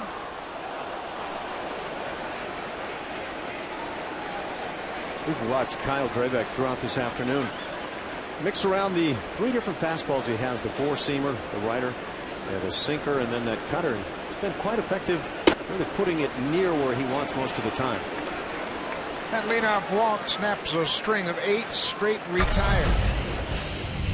When you look at the beast from the East, both the American League and National League East divisions have winning records. NL East 143 wins, the AL East 141 wins, and the depth of the division is pretty remarkable. The Miami Marlins have really come on in the National League East. They had 21 wins in the month of May. The Washington Nationals are leading that NL East division by a game. Bryce Harper, what a story he has been. 19-year-old has fit right in with the Nationals and has moved into an everyday role. Will Middlebrooks has singled and hit into a double play. I'd say Harper is more than a guy that has just settled in with the ball club. He's got a chance to be one of the real bright stars in this game. He and Mike Trout for the Angels, 2 of the real impressive young players, right along with Brett Lawrie. Ground ball. Kelly Johnson will go to the bag for 1, back to first, double play. Middlebrooks hits into the second double play, and Kelly Johnson positioned perfectly makes the double play himself. Yeah, if only they could all be this easy.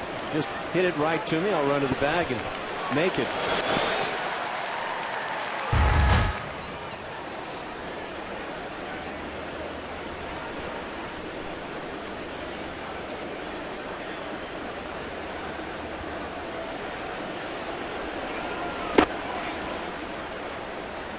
Now Drabek, pitching with 2 outs here in the 7th, has now reached 100 pitches, but the outing has been much better than the 5-3 score would indicate. Much better. Nick Punto shows bunt, takes a strike. We had talked about the Washington Nationals. Blue Jays will play the Nationals here in the 2nd week of June, Monday, Tuesday, Wednesday, the 11th, 12th, and 13th.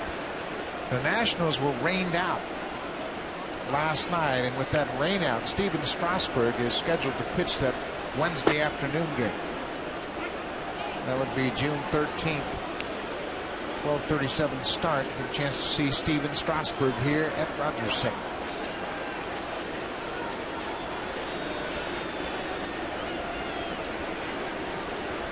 Interleague play coming up on this next road trip. Nick Punto has a sharp single into right.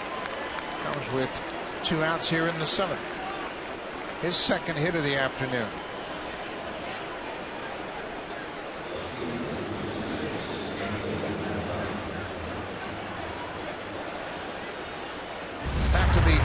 order as you look at this last pitch to Punto. Pretty good pitch. He stayed on it. Sometimes you make good pitches around the knees. Guys will hit them right on the screws, and that's the case here.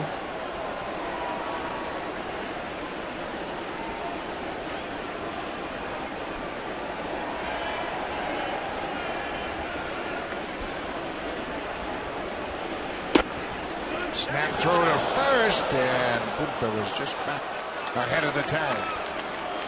Jeff Mathis just drops to the knee as he goes behind the hitter.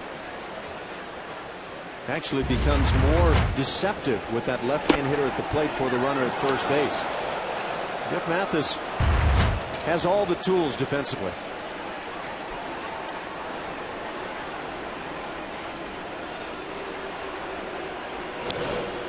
Just keeping an eye on Punto. Punto doesn't have a steal attempt this year. Just a 2-run ball game. It's 5-3 Boston.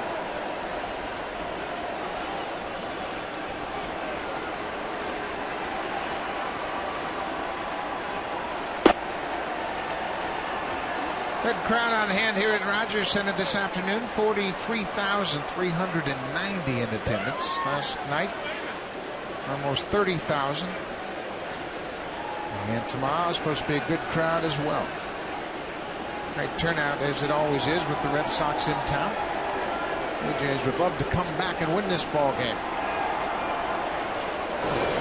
That ball gets away at first base, and Punto is going to take off. He gets to second base. Now Drabek will be charged with the error. Yeah, this is an easy one to call, and just one of those cases where the pitcher tries to make too perfect of a throw. Just get it up knee high or on up to the waist even. Let your first baseman do the job. And I'm going to make a perfect throw in there, and you drill the runner. You can see Encarnacion had no chance. The ball was in the dirt, bounced over Punto's back and went to the wall. Get the sense that Kyle wasn't even looking at Encarnacion, but instead maybe at the runner. So now there's a runner in scoring position for Daniel Nada. He takes a strike. It's 2-1.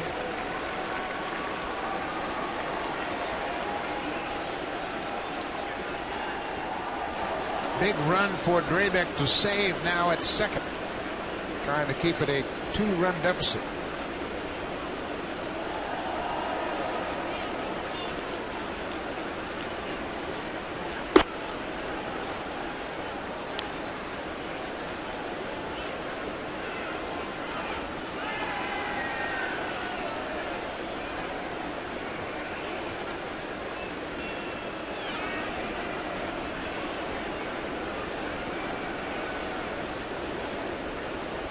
Three-one count to Daniel Nada.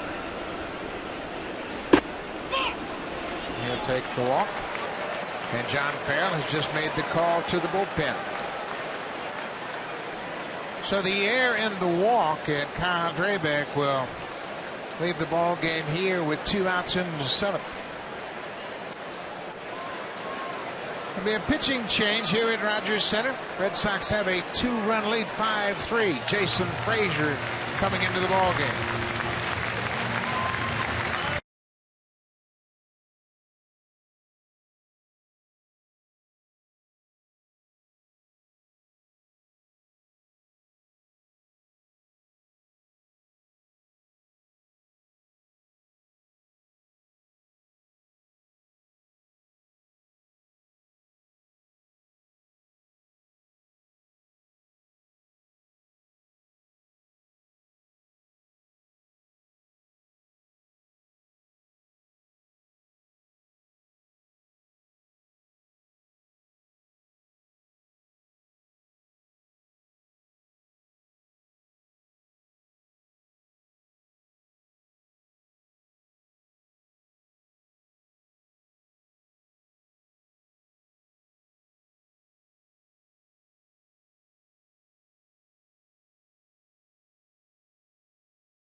season with At-Bat 12 for your iPad, iPhone, BlackBerry, or Android device. Listen to live radio broadcasts and receive batter-by-batter information for every game. Visit BlueJays.com for more details. Great crowd on hand and some young fans becoming Blue Jays fans and making sure he's got the best seat in the house. Kyle Drabeck had a chance to get out of the 7th inning, but he made a poor throw on a pickoff attempt and then walked the leadoff batter, and now he'll look to Jason Frazier to bail him out. Frazier making his 23rd appearance of the season.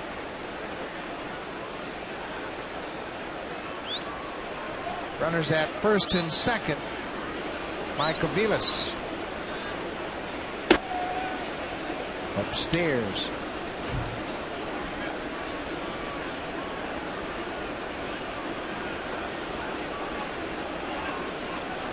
Frazier's done a good job of stranding inherited base runners. Only 3 of 14 have scored when he has entered the game. A couple of big runs here. He's got to save these. Keep the Red Sox within striking distance.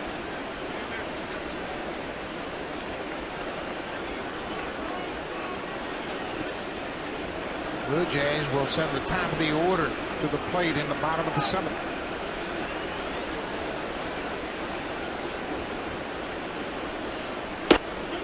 There's a strike.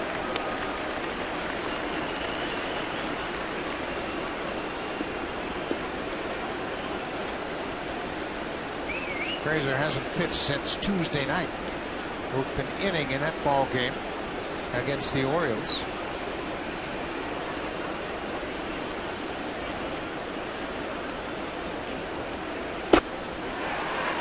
Aviles went too far.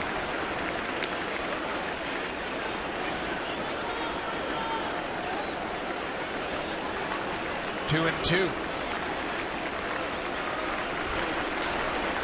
This is where Frazier can really go for that outside corner with that good fastball.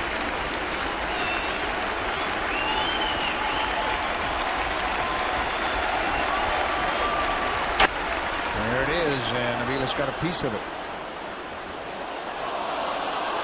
When Jason has ample rest, he can find that outside corner with the best of them. Wonder what Jeff Mathis has to say here. I would think that it has something to do with on the lines of this is the man you've got to get. We do not want the bases jammed with Gonzalez coming to the plate.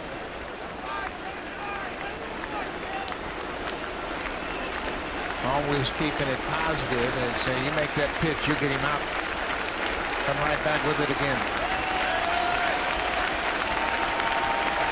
2-2. Breaking ball popped out of play.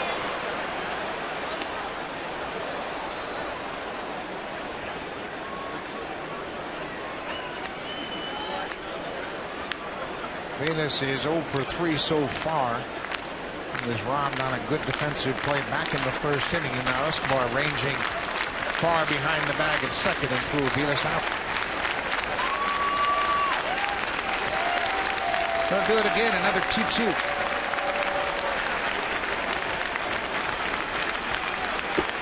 Got him.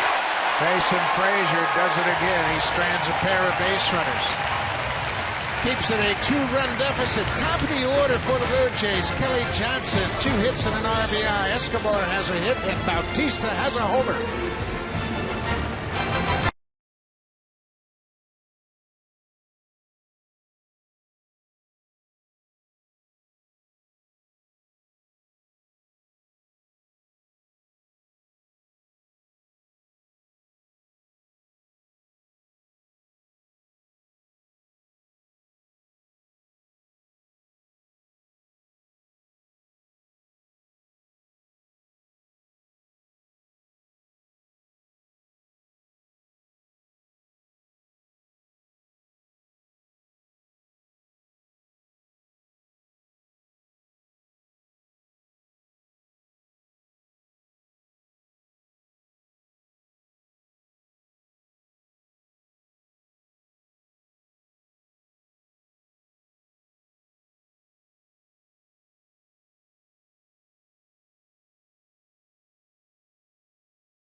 all season from your smartphone.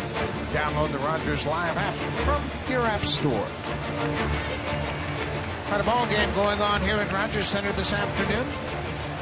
Edwin Gonzalez moves to first from right field. With that, he pushes Kevin Youkilis across the diamond to third base.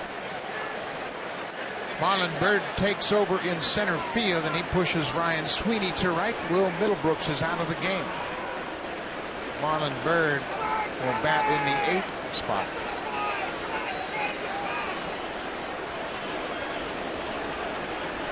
Kelly Johnson.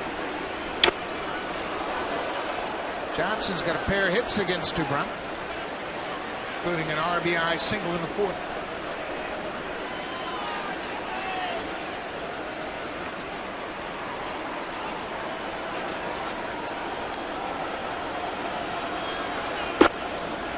Just off the plate outside.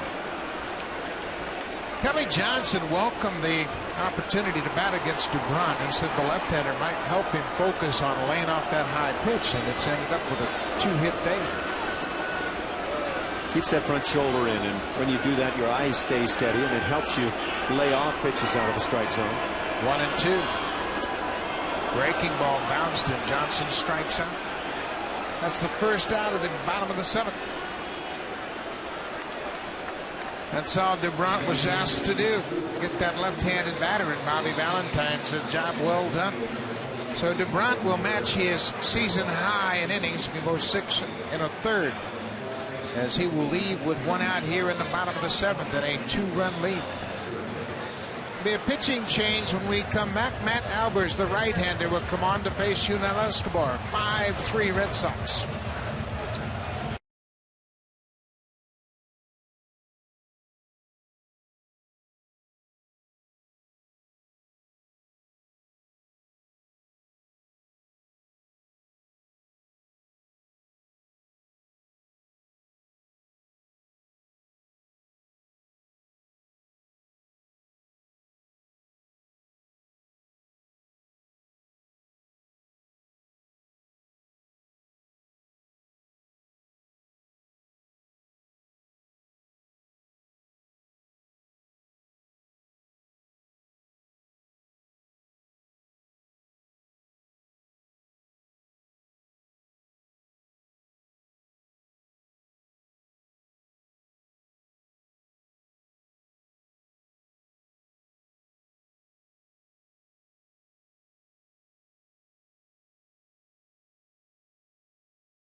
Felix Dubron talking with pitching coach Bob McClure.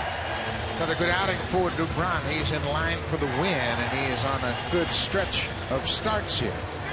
Coming into this ball game, he had 4 solid starts. Up to the bullpen now. Matt Alvarez will come in with 1 out here in the bottom of the 7th to work to Yunel Escobar.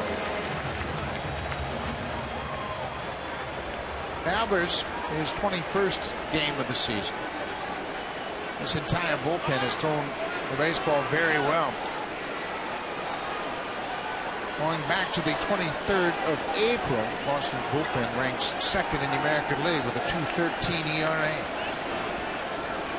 Only Tampa Bay has pitched better out of the bullpen. The fastball just off the plate. It's an area where the Blue Jays have had a tough time. That bullpen that many of us thought was going to be a strength coming out of the spring, and right down near the bottom.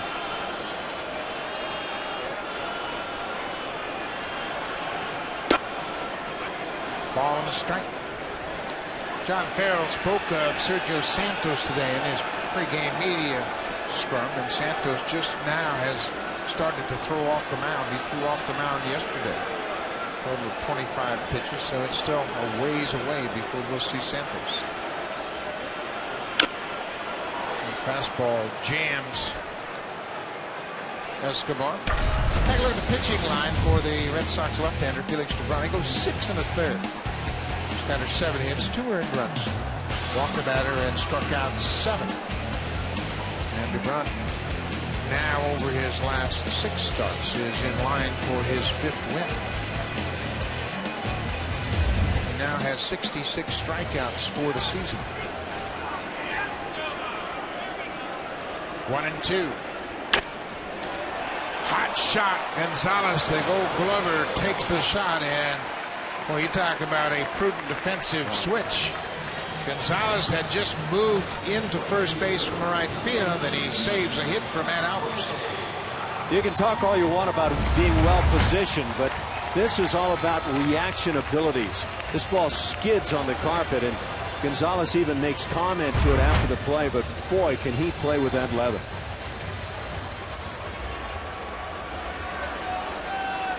Well, Matt Albers now will work with nobody on and 2 outs, and Jose Bautista the batter. Bautista homered in the 5th. His 13th of the season.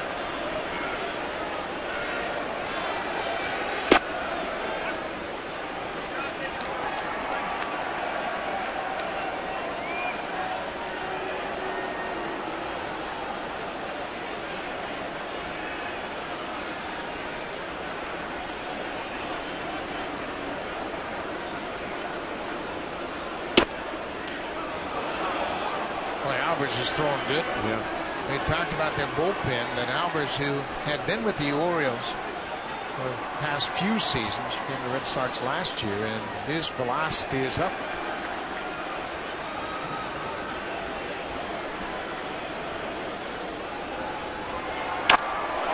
High and deep to left. Bautista will send one to the track.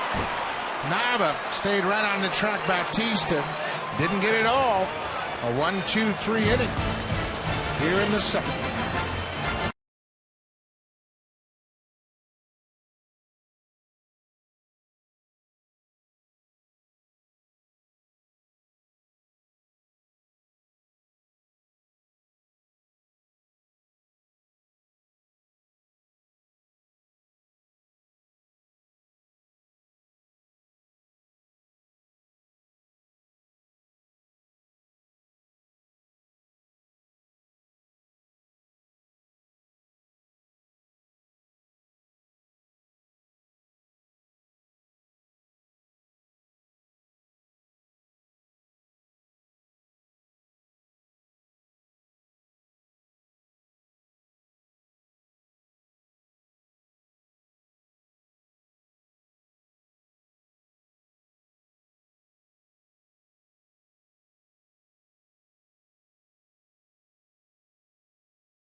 Blue Jays.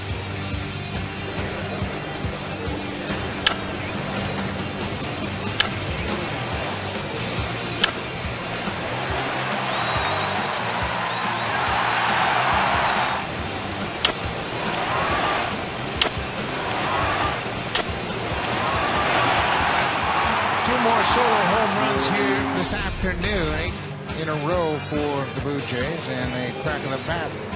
Sounded a couple of times. Bautista with his 13th, and Jeff Mathis with his 3rd. Mathis going opposite field up the top of the fence in right center.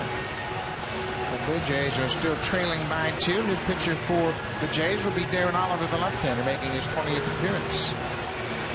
He's the 3rd pitcher here this afternoon. Ashton Frazier came on with 2 on and 1 out and struck out Mike Aviles to end the top of the 7th. Darren Oliver has been very effective regardless of what age he is. He just continues to go along, and he's kind of earned the stripes of being deeper into this bullpen, that 8th inning guy right now. never gets himself into trouble. He'll get hit from time to time, but it's certainly not because he walks guys and puts himself into tough situations. He got the confidence to throw strikes. Oliver spent some time with the Boston Red Sox in 2002. Appeared in 14 games, made 9 starts for the Red Sox. If you look at his career numbers, he's not that left-hander that just shuts left-handed hitters down, but he's just a good, sound reliever.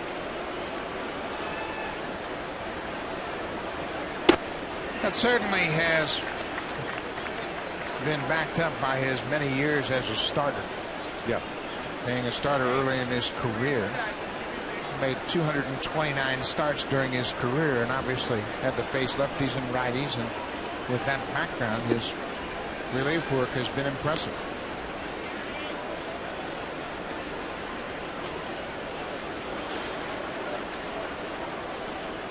And there's one of the really good left-hand hitters against lefties anyway. When he gets jammed on that inside pitch. Kyle Drabek will end his day going 6 2/3, and he certainly deserved a better fate. He pitched well today. 6 hits, 4 earned runs. He walked 4, and 2 of those came in his last inning of work. He had 4 strikeouts. But the defense, although it won't be reflected in the earned runs, really could have played better behind Drabek here this afternoon. Not as of right now will it reflect. I wonder at some point might things change. That fly ball to center field back in the 2nd inning led to a couple of what for me were unearned runs against Kyle. 2-2. Adrian Gonzalez leading things off here in the 8th.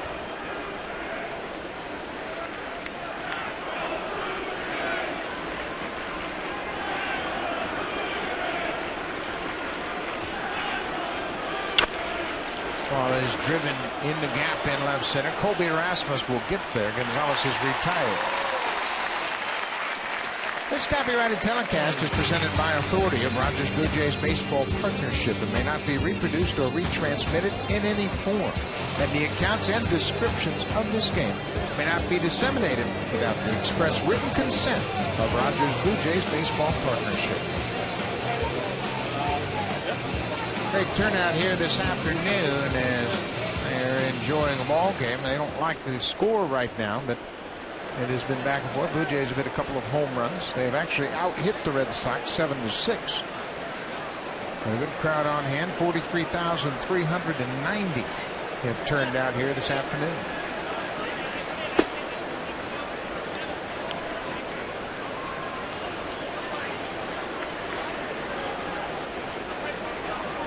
David Ortiz has gone 0 for 3.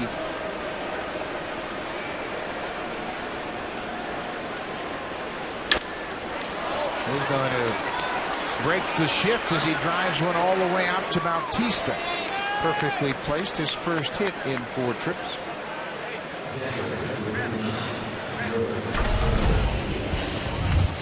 Take a look at the bullpen.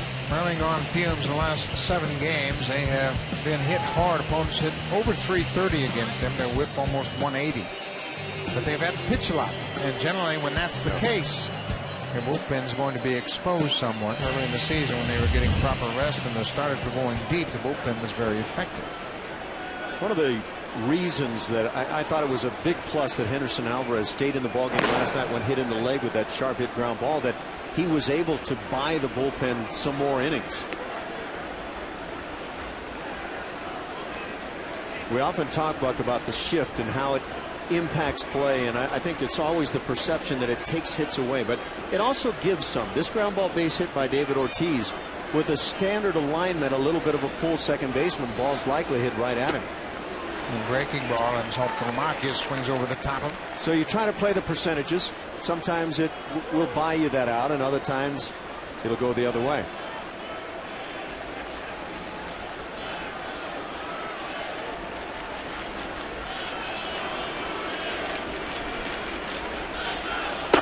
The Blue Jays, according to Bill James, who's the stats guru, have saved more hits and runs than anybody but Tampa Bay because of that shift.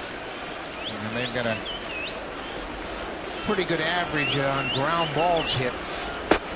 because they have been able to cut down some plays, but every once in a while one will sneak through there. Yeah, sometimes I wonder, do those keeping those stats, those subjective stats, do they see a ground ball like this as a would-be out otherwise? And yeah, it's clear that percentage-wise you're going to come up with more plays with the shifts. Oliver loses Saltalamacchia, and John Farrell has popped out of the dugout. He's got Francisco Cordero loose, and he will call him into the ball game. Cordero will come on to face Kevin Youkilis when we come back.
Series, Drew Hutchison will go to the mound, coming off his best start of his career. Last Monday against the Orioles, he went 7 innings, shut out the Orioles on just 3 hits, walked 3 batters, and struck out a career high 9. It all begins tomorrow at 12:30 p.m. Eastern Time. That's the pregame show. He'll go up against Daniel Bard in the series finale. Drew Hutchison has really been impressive of late. 4-2 record with a 4.82 ERA. Daniel Bard is 5-5 for the Red Sox. Hutchison just took a giant step forward in his last outing. Did he ever? And the fastball took huge steps forward and command. Francisco Cordero 1-2, and that ERA reflects a troubled season to this point, 6.10. But he's also had some good streaks of late, and kind of just keep this thing turned around in his direction. Wednesday night he had a 1-2-3 8th inning in that 4-1 Orioles, or 4-1 Blue Jays win over the Orioles. He retired the top 3rd in order. Kevin Youkilis. First pitch strike. Youkilis didn't necessarily agree with that call.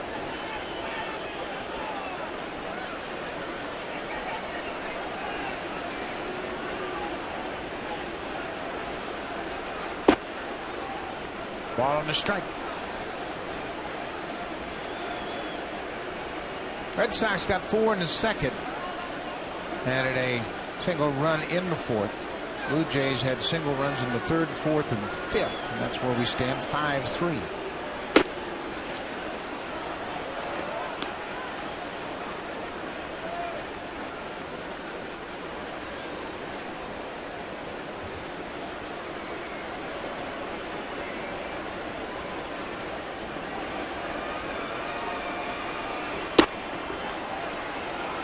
Three and 1.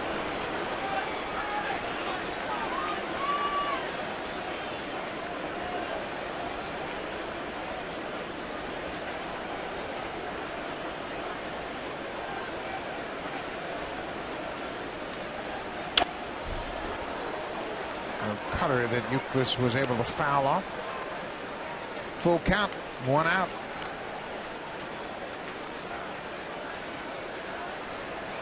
Ortiz had a single to right with 1 out. Saltalamacchia then walked.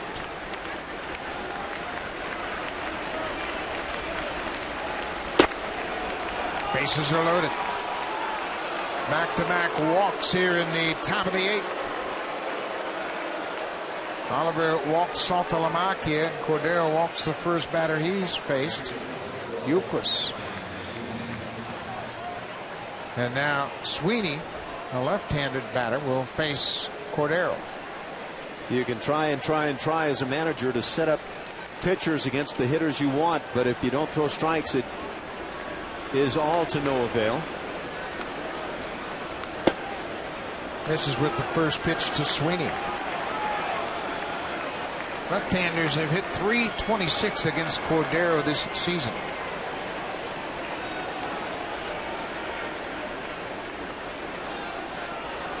Blue Jays in desperate need of a ground ball. Ball and a strike.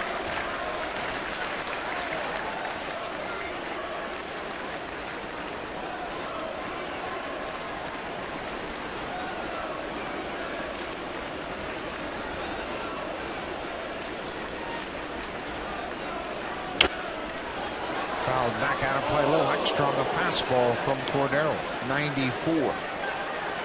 Blue Jays have turned 2 double plays this afternoon.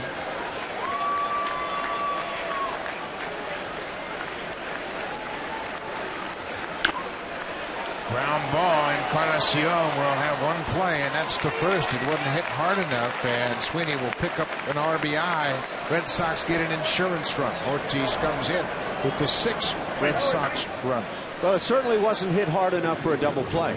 But did Edwin have a chance to charge this ball, throw home, and get a lead out and have no run score on the play? That, I would say, certainly within the realm of possibility. They get a good Ortiz, not a swift runner, and ball was hit awfully slow. I just don't know if he would have had a chance to come home as soon as that ball hits on the ground. Marlon Byrd batting for the first time. He came into the ball game defensively, taking over in center. Keep in mind that was David Ortiz running from third base, and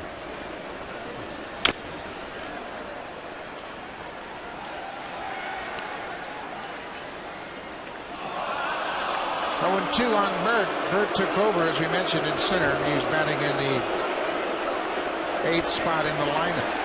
Will Middlebrooks was taken out of the ball game.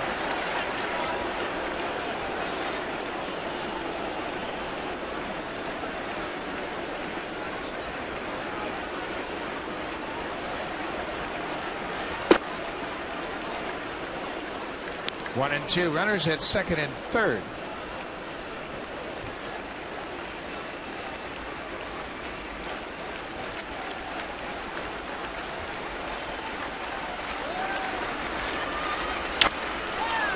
Line drive to left. Davis is there. Merge retired. The Red Sox strand a pair, but they get an insurance run. We'll go to the bottom of the 8th. Red Sox lead 6-3. Now it's time for Blue Jays Central update. Here's Jamie Campbell.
Presented by Baseball Canada and Little League Canada. The place will be Kelowna, BC. The date will be July 9th, 10th, and 11th. at Elk Stadium. Instructors will include Roberto Alomar, Lloyd Mosby, Homer Bush, Rance Mullenix, and Dwayne Ward. Visit BlueJays.com/Baseball Academy for more information on the Blue Jays Honda Super Camps. A blustery day here in Ontario. The roof is closed at Rogers Center. The Red Sox have added to their lead. It's now a 6-3 game. Bottom of the 8th inning, Encarnacion, Rasmus, and Laurie will bat for the Blue Jays. Matt Albers came in with 1 out in the 7th and got Escobar and Bautista.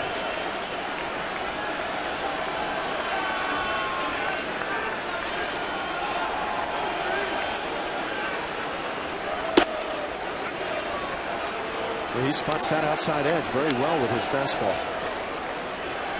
Albers last year with the Red Sox appeared in 56 games. He was 4-4 with a 4.73 ERA.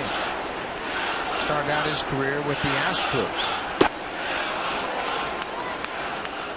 He came to the Baltimore Orioles in a deal for Miguel Tejada back in 2007. Luke Scott also went from Houston to the Orioles in that deal, along with 3 other minor league players. Corey Patton, who is now working in the Orioles bullpen, came in that trade. And then Albers signed by the Red Sox as a free agent in December of 2010. Sometimes it just takes longer than you hope as an organization with a guy to develop, and once they do develop, they can turn into a very good player. I think that's really true with relievers. It seems like they can go from year to year and turn things around dramatically in the course of an off season. We have seen several teams, in particular in this American League East, turn their bullpens around overnight. I think Tampa Bay's done it. Tampa Bay's done it. The Orioles have done it this year. I think the Rays really did a magical job with that a year ago.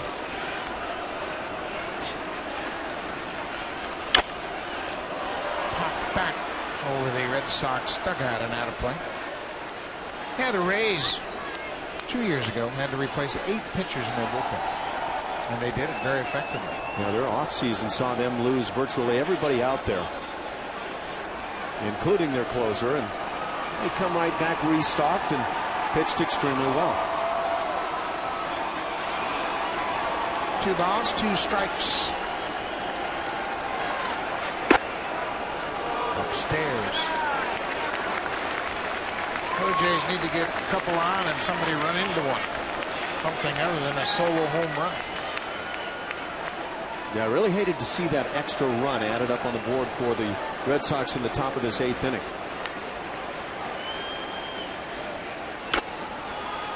Yeah, that was a big run, given that extra run, now a 3-run cushion.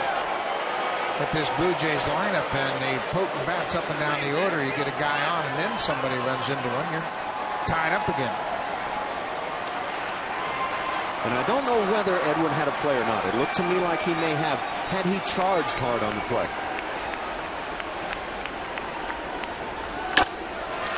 Base hit to left. Encarnacion gets things started with a single.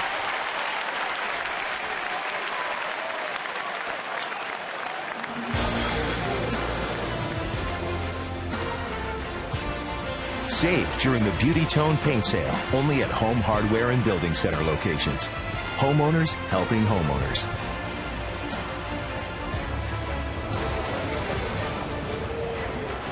Big day here at Rogers Center. Bobby Valentine has made a call to the bullpen. Matt Albers will go 2/3 of an inning. Big left-hander Andrew Miller will come on to face Colby Erasmus when we come back.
pitcher is the big left-hander Andrew Miller. He was a former first-round pick, 6th overall, 2006 by the Detroit Tigers.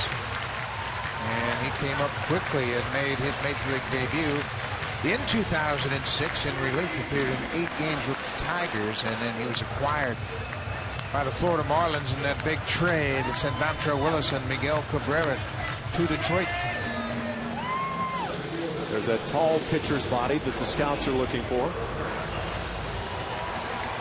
Miller started out the season on the DL.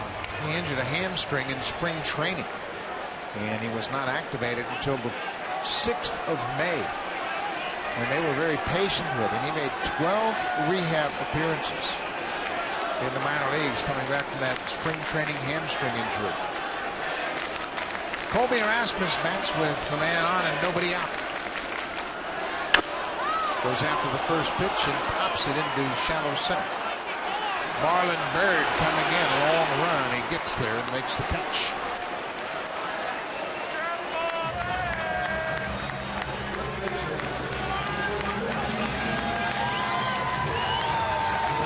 Vicente Padilla, another important aspect of this very effective bullpen.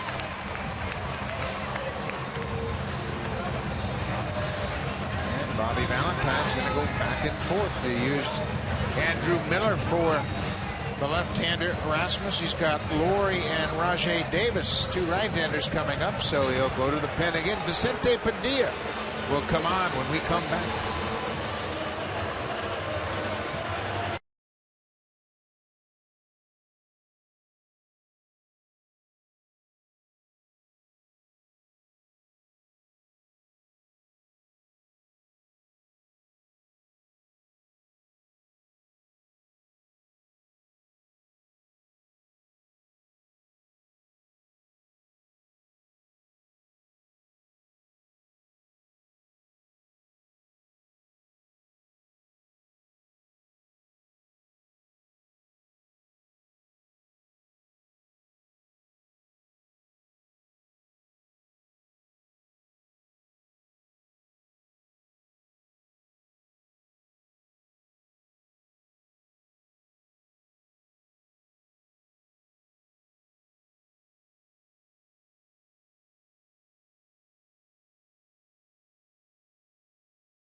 Here tonight, it all begins at 7 p.m. Eastern Time on Sportsnet.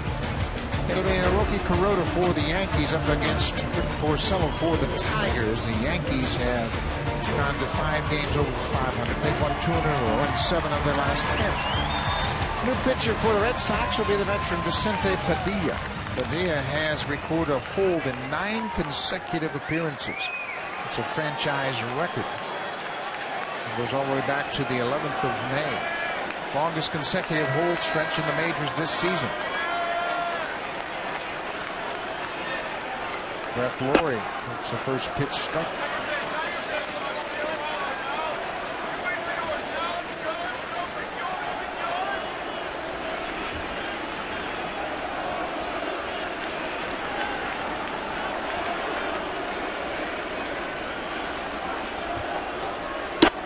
Padilla is now 34 years old.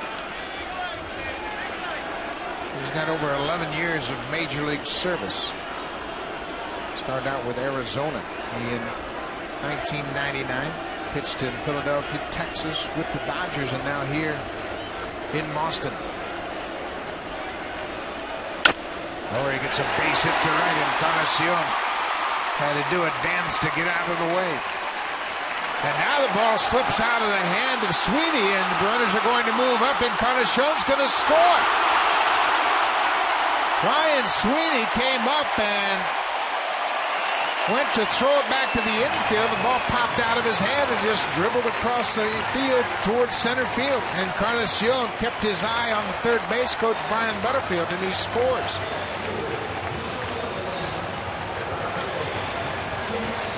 The defense has been anything but perfect here this afternoon. Both sides, no question about that. Look at that nice hitting. That's such good work. And Edwin, like you say, little dance work there to get out of the way. How does that happen? And nice job by Brian Butterfield. Third base coaches don't often get mentioned, but nice job to get that run home. So now it's a 6-4 game, and boy, that Red Sox run in the top of the eighth is even bigger now. Rajay Davis pops up a bunt attempt. Watch this, indecisive. And that's what caused that error by Ryan Sweeney. He wasn't sure what to do with the ball, and whenever you have any hesitation, chances are something bad's going to happen. If you're going to do that, and I don't recommend it, don't do it on an AstroTurf surface.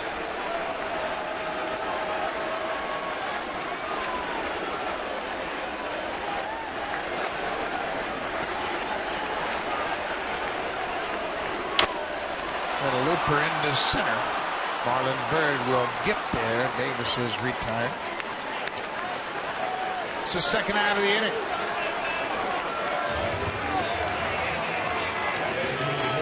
Well, David Cooper has gone 0 for 3 this afternoon.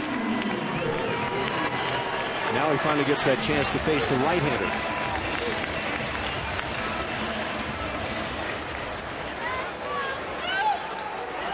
Both clubs have committed 2 errors here this afternoon.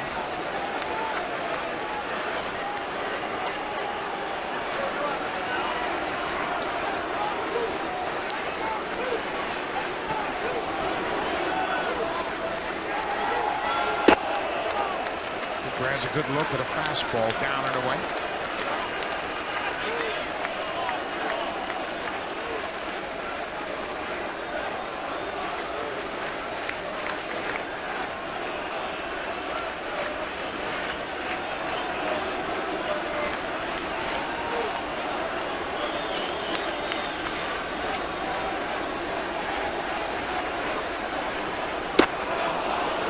That slow curveball, he's been throwing that for years, and it barely registers. In fact, didn't register up on the scoreboard. Wow. You see some slow curveballs. This is the extreme version of it. Cooper kept his balance, but not much else. There goes Laurie. The throw to third is in time. Laurie is called out. Umpire at third base, Mike Molchinski, just waiting to see if Euclid held on to the baseball. Not a good decision by Laurie. He gets thrown out, third out of the inning at third base. He's already in scoring position. Saltalamacchia makes a good throw. That ends the inning.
They can laugh about it now because it only cost them 1 run. It could have been much more costly when Encarnacion came in to score. A much different attitude over in the Blue Jays dugout as John Farrell a little bit disappointed with the way the team has played this afternoon, especially Brett Lawrie getting thrown out to end the 8th. He was in scoring position in a 2-run ball game. He gets thrown out trying to steal third. New pitcher for the Blue Jays will be the right-hander Carlos Villanueva. Villanueva is the 4th Blue Jays reliever to work here this afternoon, and that run that they gave up in the 8th is a crucial run. It's a 2-run game now because the Red Sox got an extra run in the top of the 8th. It'll be 9-1-2 for Boston here in the 9th. You love to have those players like Brett Lawrie who will give you everything they can to try to win a ball game, but you got to pick your times, and that wasn't it with 2 outs and you're already in scoring position.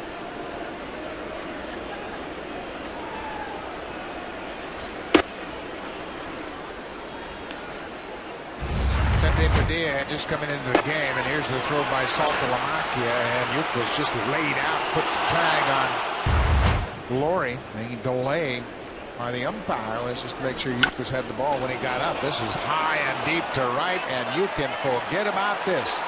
Nick Punto has just put a charge into it. Second deck, his first home run of the season, his second hit of the afternoon.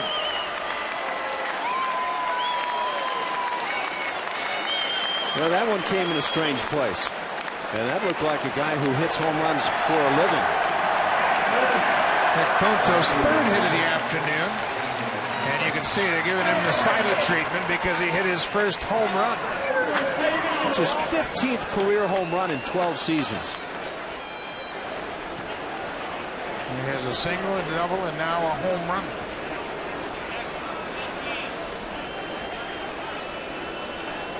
Red Sox get that run right back. 7-4 now.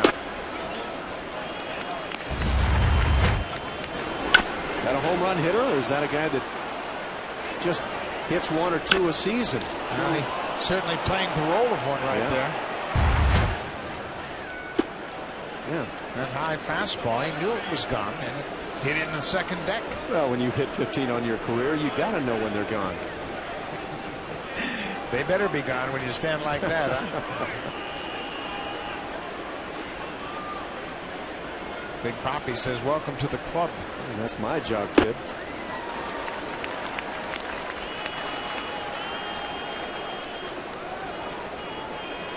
Daniel Nava may have had the most pivotal play of this game. A 2-out line drive to center field in the second. Went off the glove of Colby Rasmus. It was ruled a single.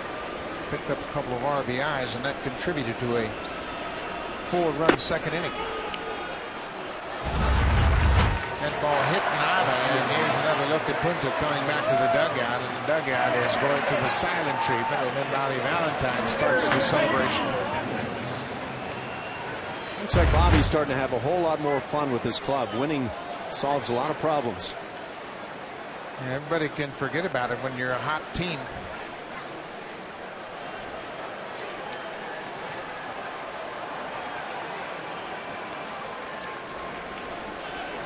I wonder if Bobby hollered down the bench, Dustin, take your time on that thumb. Oh, you know he did that. That'll give him a couple of Wally Pips down there. It's a cold life as a ball player.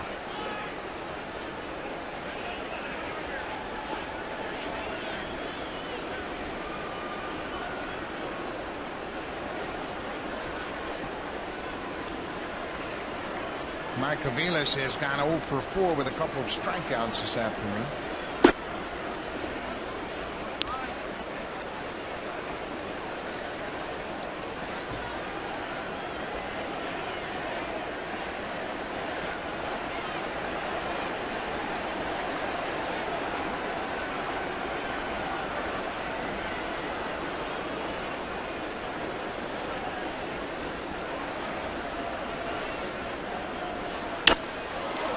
Ball driven down the left side, but that's going to hook out of play into the seats.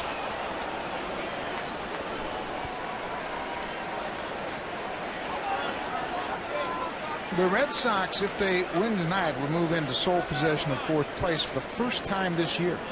It's been a slow and steady climb since the 3rd week of April. And they have pitched better. They have had some minor league call-ups make dramatic contributions, and they've even gone outside the organization to pick up the likes of Scott Podsednik.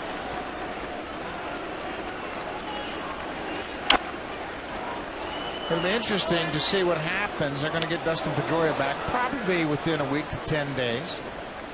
They'll get Cody Ross back soon, coming back from a broken foot.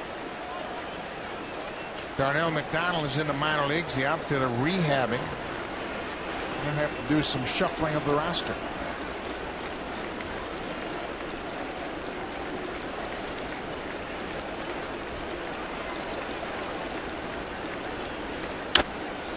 Daisuke Matsuzaka will start in a rehab game next Tuesday as he continues his rehab coming back from elbow surgery. It'll be interesting to see how they address Matsuzaka as he is coming back from Tommy John, and pitchers have 30 days of rehab time as opposed to 20 for a position player. Yeah, if Daisuke gets himself healthy and is deemed ready to go, who do you take out of this rotation for the Red Sox? Yep, that's a big question. Hopped into center field. Rasmus to his left gets there and makes the catch. Now for a preview of what's coming up on Connected, here's Jamie Thomas.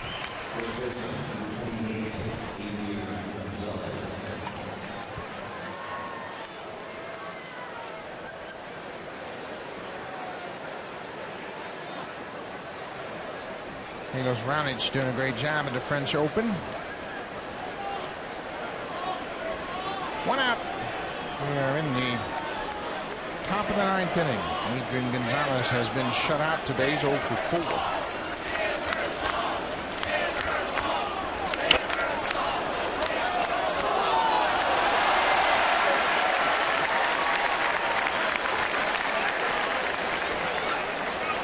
Gonzalez just 29 RBIs this season. Mike Aviles has 32. Shortstop has done a great job of producing.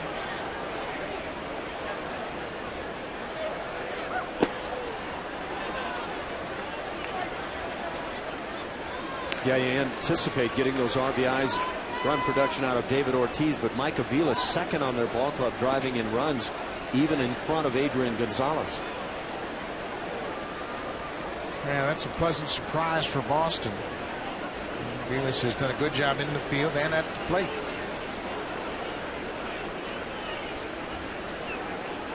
Ball and a strike. Very active crowd here, and that fan did a nice job. Knocked it down, stayed with it, and made the catch. Big crowd on hand, over 43,000 here at Rogers Center this afternoon.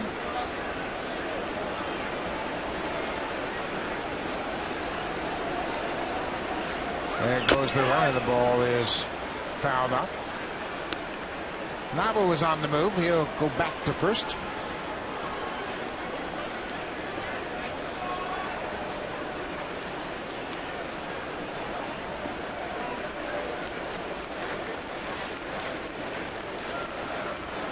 Looking ahead to the bottom of the 9th, it'll be 8-9-1. Cooper Mathis and Kelly Johnson as scheduled hitters.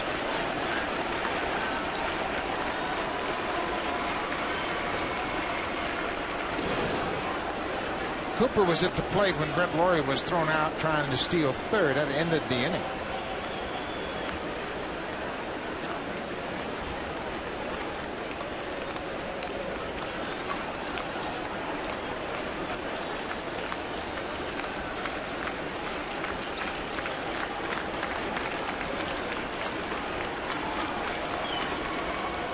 Ball bounced into dirt. Nava didn't get a good read on it. He hold on at first.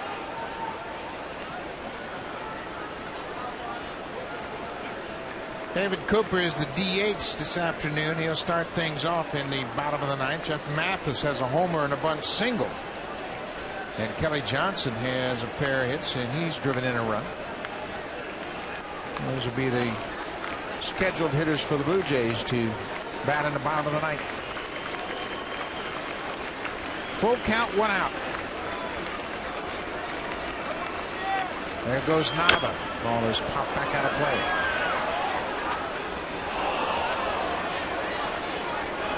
Red Sox won last night's game 7-2. Clay Buchholz on his 6th straight decision here at Rogers Center. He improved to 5-2 for the season. Henderson Alvarez took the loss. He dropped to 3-5. Good news is Alvarez is in pretty good shape physically after being hit by Mike Aviles in a comebacker in the 5th inning. He stayed in the game and said he's feeling okay today. There goes Nava again. Cut on and missed, and Mathis came out of his chute. Didn't look like he had a good grip on the baseball. Looked like he was also dealing with the body of Gonzalez a little bit, trying to come up over the top. But I wonder how, as that bat went flying through, if that might have distracted Jeff. Gonzalez's follow-through took him a little bit out over the plate.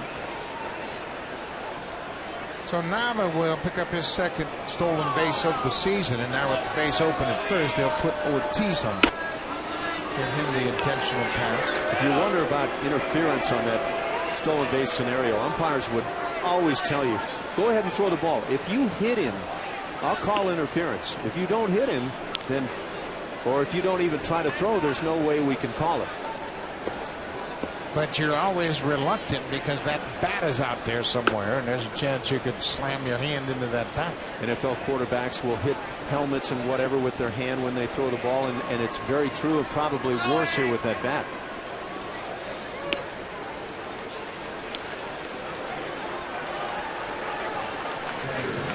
Alfredo Aceves has done a good job closing out ball games. He is 13 for 16 in save opportunities. Andrew Bailey was scheduled to be the guy, but he is on the disabled list.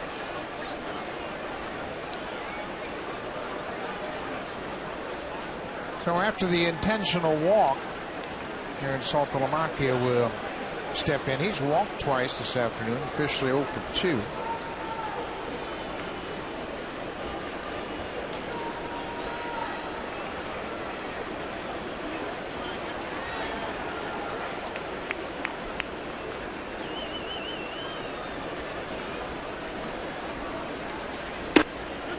There's pitch breaking ball. Andrew Bailey had surgery on his thumb on the 4th of April. He's missed the entire season. You look at their DL, boy, that's a mash unit.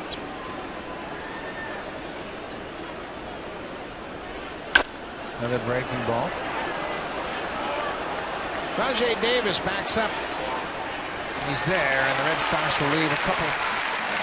Ian Weaver gets out of the top of the 9th. The Blue Jays will battle Alfredo Aceves. Bottom of the 9th, they trail by 3.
Rasmus couldn't make a play on a line drive off the bat of Daniel Nana. Then a strong throw by Bautista gets away, and Kevin Youkilis moves to third base on the air. Then Kyle Graybeck commits an error. Blue Jays threw it around defensively, and then Brett Lawrie with 2 outs gets thrown out at third to end the bottom of the 8th inning. It has not been a particularly sharp day for the Blue Jays on defense. And Jose Bautista continues to mentor some of the younger players here, but Blue Jays still within striking distance. They trailed Boston by 3. New pitcher will be the closer, Alfredo Aceves. As we mentioned, 13 of 16 in save opportunities, and he is appearing in his 26th game.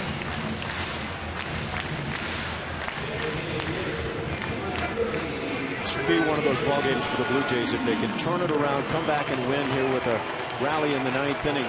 Would feel awfully good with as poorly as they played on the field throughout the day. Well, David Cooper, he was standing at home plate when Lawrie got thrown out at third. He'll start things off against Aceves. It'll be Cooper, Mathis, and then Kelly Johnson. Rally caps are out here at Rogers Center. Everybody trying to help out the home side.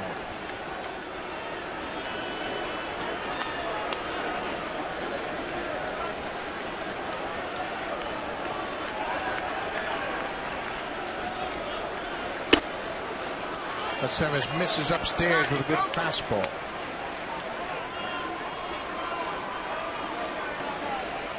Aceves is one of those guys that's really versatile.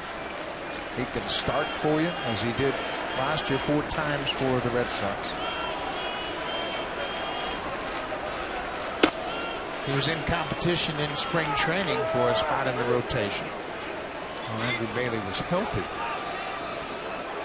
And then he moved to the bullpen, and they were trying to sort things out. Aceves last year went 10-2 with the Red Sox, including 55 games.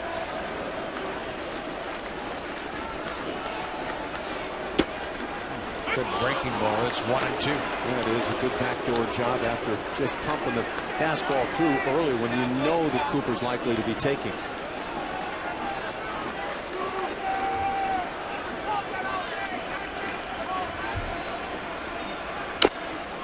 It's a piece of that breaking ball to stay alive. To give you an idea how effective Alfredo Aceves is, he's 0-2 this season for Boston.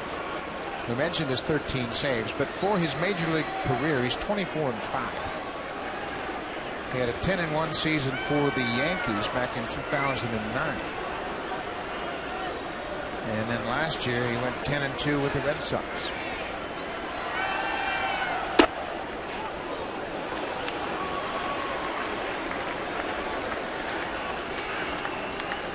Not bad when you're known among your teammates as ace. Wanted to make sure the count was 2-2. They're going to come inside. Now he's not sure what he wants. Cooper hits it off the end of the bat. Punto is there. First out of the bottom of the ninth.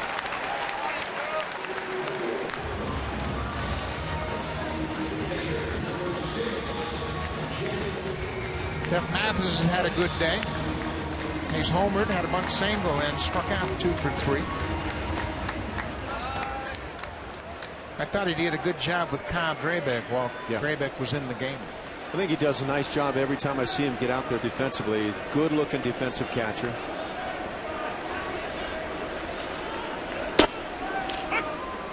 Boy, that's pumping.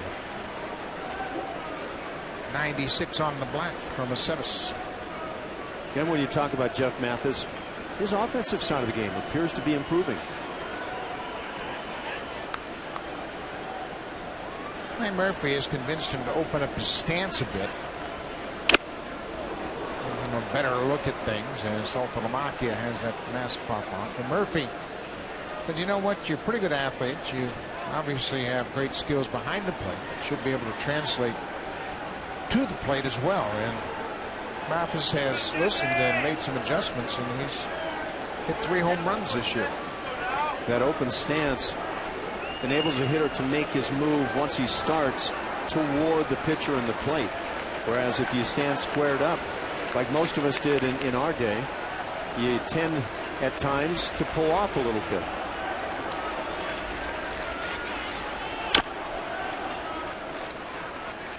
Let's go back a pitch and watch that foul ball that hit off the mask of Jared Saltalamacchia. See that extension on the bottom of the mask? Take it like a man time.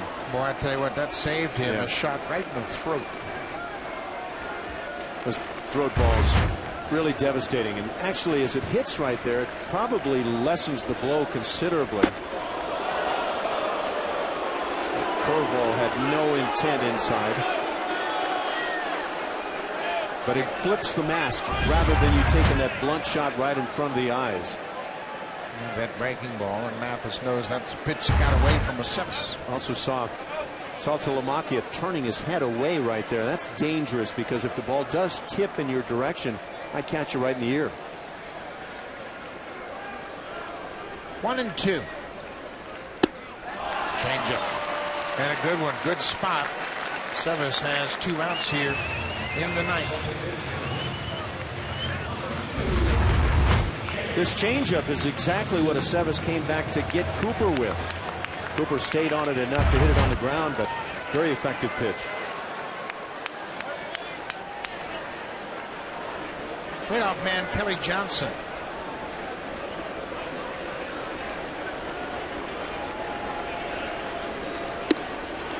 Johnson has a pair of singles. Drove in a run. He's also struck out twice.